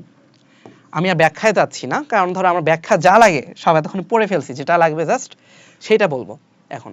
জলীয় বাষ্পের ক্ষেত্রে কোনটা সঠিক? জলীয় পরিমাণের উপর কোনো আবহাওয়া নির্ভর করে না, এটা তো ভুল। জলীয় উপর নির্ভর করে। কুয়াশা সৃষ্টির জন্য জলীয় বাষ্প দায়ী নয়, অবশ্যই দায়ী। জলীয় বাষ্পের ঘনত্ব শুষ্ক বায়ুর ঘনত্বের থেকে বেশি না, এটা তো ভুল। জলীয় বাষ্প শুষ্ক বায়ু অপেক্ষা হালকা, অবশ্যই হালকা, কারণ জলীয় বাষ্প 18, শুষ্ক বায়ু হচ্ছে 28 বা 32 এই ভরের হবে। গ্যাস কর্তৃক প্রদত্ত চাপ কিসের উপর নির্ভর করে? গ্যাসের ঘনত্বের উপর, আণবিক ভরের উপর, প্রকৃতির উপর। আচ্ছা, প্রদত্ত চাপ আণবিক ভর আর ঘনত্বের উপর নির্ভর করবে, ঠিক আছে। গ্যাসের প্রকৃতির উপর কি নির্ভর করে? এটা তো কখনোই হয় না, যে গ্যাসের ঘনত্বের উপর নির্ভর তো করতেছে না, সরি, প্রকৃতির উপর তো নির্ভর করে না। মানে গ্যাসের প্রকৃতি টাইপ চিন্তা করো, যেটা তোমার কি রকম চিন্তা করা যায়। গ্যাসের প্রকৃতি বলতে কি বোঝাবো আসলে? এখানে তোমার এটার উপর নির্ভরই করে না, ঠিক আছে। ঘনত্ব আর আণবিক ভর, মানে ধরো আমি ভাবছি হাইড্রোজেন অক্সিজেন দিয়ে বলবো কিনা, এগুলো তো ঘনত্ব আর অক্সিজেনের এগুলো তো আলাদাই হাইড্রোজেন আর অক্সিজেনের জন্য। আচ্ছা, যাই হোক, বায়ুর আপেক্ষিক আর্দ্রতা যদি কম হয়, আপেক্ষিক আর্দ্রতা কম মানে কি ভাইয়া? বায়ুতে জলীয় বাষ্পও কম, তাহলে তখন কি হয়? বাষ্পায়ন বেশি হবে না? জলীয় বাষ্প যেহেতু কম, বাষ্পায়ন বেশি হবে। জলীয় বাষ্প কম, তাহলে বাষ্পায়নটা দ্রুত হবে। আচ্ছা, তাহলে বাষ্পায়ন দ্রুত হবে, তার মানে র্যাপিডলি সেখানে ইয়াগুলা যাইতে থাকবে, কি বলে, জলীয় বাষ্পগুলা ওইখান থেকে যেতে থাকবে, পানির বা তল যেটা থাকবে সেখান থেকে। মানে বুঝছো, ধরো পুকুর আছে, পুকুরের উপরে তোমার আপেক্ষিক আর্দ্রতা আপাতত কম, তখন কি হবে, পুকুরের পৃষ্ঠতলে যে অনুগুলো আছে পানি অণু দ্রুত ওগুলা ওই ফাঁকা জায়গায় যেতে থাকবে, অর্থাৎ তখন আপেক্ষিক আর্দ্রতাটা কম হচ্ছে এবং বাষ্পায়ন দ্রুত গতিতে হবে। আয়তন স্থির রেখে গ্যাসের যদি তাপমাত্রা বৃদ্ধি করি তখন চাপ কি হয়? আয়তন স্থির রেখে তাপমাত্রা যদি বৃদ্ধি করা হয় তখন তো চাপও বাড়বে, তাই না? কারণ এটা হচ্ছে তখন চাপীয় সূত্র, তাপমাত্রা বাড়লে চাপও বাড়বে, P সমানুপাতিক T। নেক্সট কোশ্চেন দেখো, বায়ুর তাপমাত্রা যদি শিশিরাঙ্কে উপনীত হয় বাষ্পায়ন কি হবে? এখন ভাইয়া বায়ুর তাপমাত্রা শিশিরাঙ্কে উন্নীত হয়ে গেলে তখন কি হবে? আচ্ছা, তাহলে আমরা শিশিরাঙ্ক কি দ্রুত হবে? তোমরা একটু চিন্তা করো, বাষ্পায়নটা দ্রুত হবে কিনা? না, তখন তো শিশিরে কনভার্ট হয়ে যাবে, তার মানে তখন কোনো বাষ্পায়ন হবে না। কেন? কারণ বায়ুটা সম্পূর্ণভাবে সম্পৃক্ত, শিশিরাঙ্কে কি হয়, সম্পৃক্ত অবস্থা হয় এবং শিশির তৈরি হয়, তাহলে তখন বাষ্পায়ন হবে না। আমরা একদম শেষের দিকে আসি। গ্যাসের চাপীয় সূত্রে নিচের কোন রাশিটার মান স্থির থাকে? চাপীয় সূত্র মানে কি ভাইয়া? চাপ আর তাপমাত্রার সম্পর্ক, তার মানে সেখানে তোমার এটা হলো P সমানুপাতিক T আর চার্লসের জন্য V সমানুপাতিক T। তাহলে এখানে কি অনুপস্থিত? যেটা অনুপস্থিত সেইটাই স্থির। তাহলে কে স্থির ভাইয়া? আয়তন স্থির। তাহলে গ্যাসের চাপীয় সূত্রে আয়তন স্থির থাকে, আরেকটা জিনিস স্থির থাকে, সেটা হচ্ছে ভর। ওখানে কিন্তু বলা নেই, কিন্তু খেয়াল রাখবে ভর স্থির থাকে। বায়ুতে জলীয় বাষ্পের পরিমাণ যদি কমে যায়, জলীয় বাষ্প কমলো তখন বায়ুর ঘনত্ব কমবে না বায়ুর ঘনত্ব বাড়ে? জলীয় বাষ্প কমে গেলে বায়ুর ঘনত্বটা বাড়ে, এটা আমরা জানি। তোমাদের এইটা উদাহরণ দিছিলাম যে ধরো 10 জন ওখানে থাকতে পারবে, তো ওখানে যদি ছোট বাচ্চা ধরো বেশি হয়, ধরো জলীয় বাষ্পটা হলো ছোট বাচ্চা, তাহলে এখন তুমি কি আর প্রতিবেশী ভাইয়ের সাথে মারামারি করতে পারবা? তোমার বাসা তো ব্রাউন ভাই, আরেকজনের সাথে মারামারি করতেই হবে। তো ধরো ওর আছে বড় মানুষ 7 জন, তোমার হলো ছোট বাচ্চাই 5 জন, বড় মানুষ 5 জন, তখন কি তোমার শক্তিটা কমে গেল না? এটাই। তাহলে আমরা এটা খেয়াল রাখবো যে যদি জলীয় বাষ্পের পরিমাণ কমে, অর্থাৎ তখন ধরো তোমার অক্সিজেন আর নাইট্রোজেনই বায়ুতে বেশি আছে, তাহলে যেহেতু ওগুলো বেশি ভরের, ওগুলোর চাপ বেশি হবে এবং ওদের ঘনত্বটাও বেশি হবে। তাহলে জলীয় বাষ্পের পরিমাণ যখন কমবে বায়ুর ঘনত্বটা বাড়ে, কারণ তখন বায়ুর চাপও বাড়ে, এটাও খেয়াল রাখবা, চাপ বাড়বে সাথে ঘনত্ব বাড়বে। নেক্সট, বাস্তব গ্যাস বয়লের সূত্র মেনে চলে। আচ্ছা, বাস্তব গ্যাস কি আসলেই বয়লের সূত্র মেনে চলে? হ্যাঁ, চলতে পারে। কখন?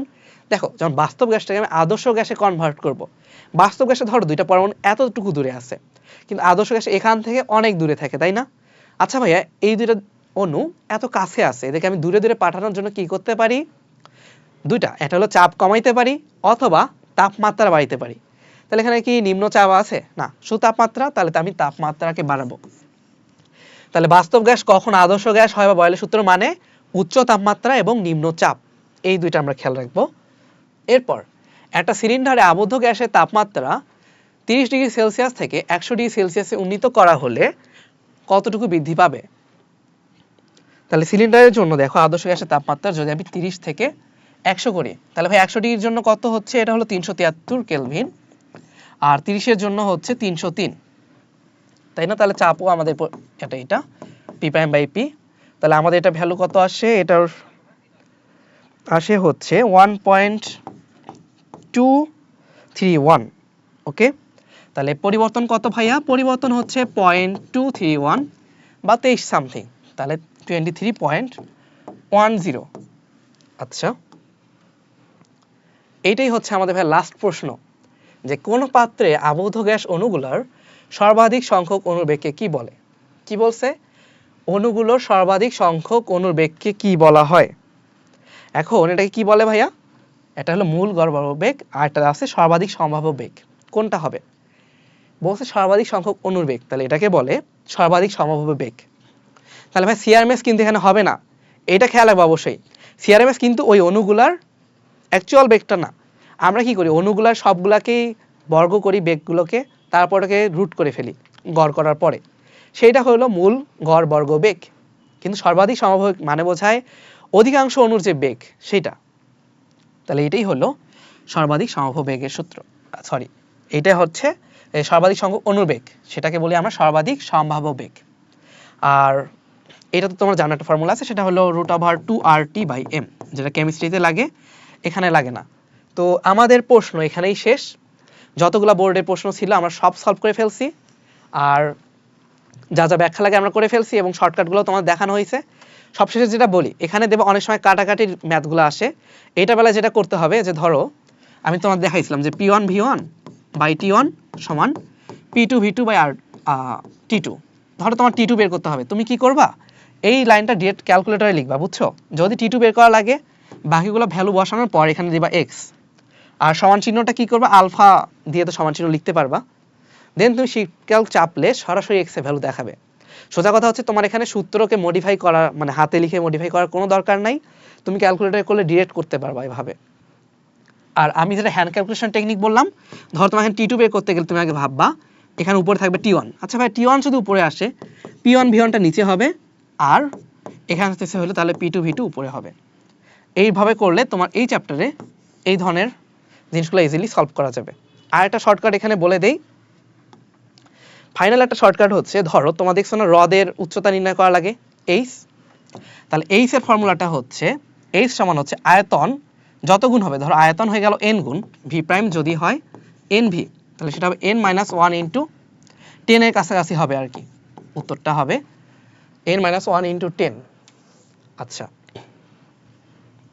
বা একদম অ্যাকচুয়াল যদি বের করতে চাও সেটা হবে আয়তন যদি n গুণ হয় n - 1 into rho G divided by P, বা বায়ুর চাপ যেটা 101 325 প্যাসকেল। তো এইটাই হচ্ছে আমাদের এই চ্যাপ্টার আমরা মোটামুটি শেষ করছি, তোমাদের শর্টকাট টেকনিক সহ সবকিছু বলা হইলো। তোমরা জাস্ট এখন কি করবা, সলভ ক্লাসটা দেখার পর যদি তোমার মনে হয় যে ভাইয়া বইয়ের এই জায়গায় আমার এখনো সমস্যা মনে হচ্ছে, ওটা একটু রিডিং দিয়ে ফেলো, আর সিকিউগুলো প্র্যাকটিস করো। এমসিকিউ তো সাথে সাথেই আশা করি প্র্যাকটিস করে ফেলছো, এখন তুমি কলেজের প্রশ্ন এগুলো সলভ করতে পারো। তো সবাই ভালো থেকো, আসসালামু আলাইকুম।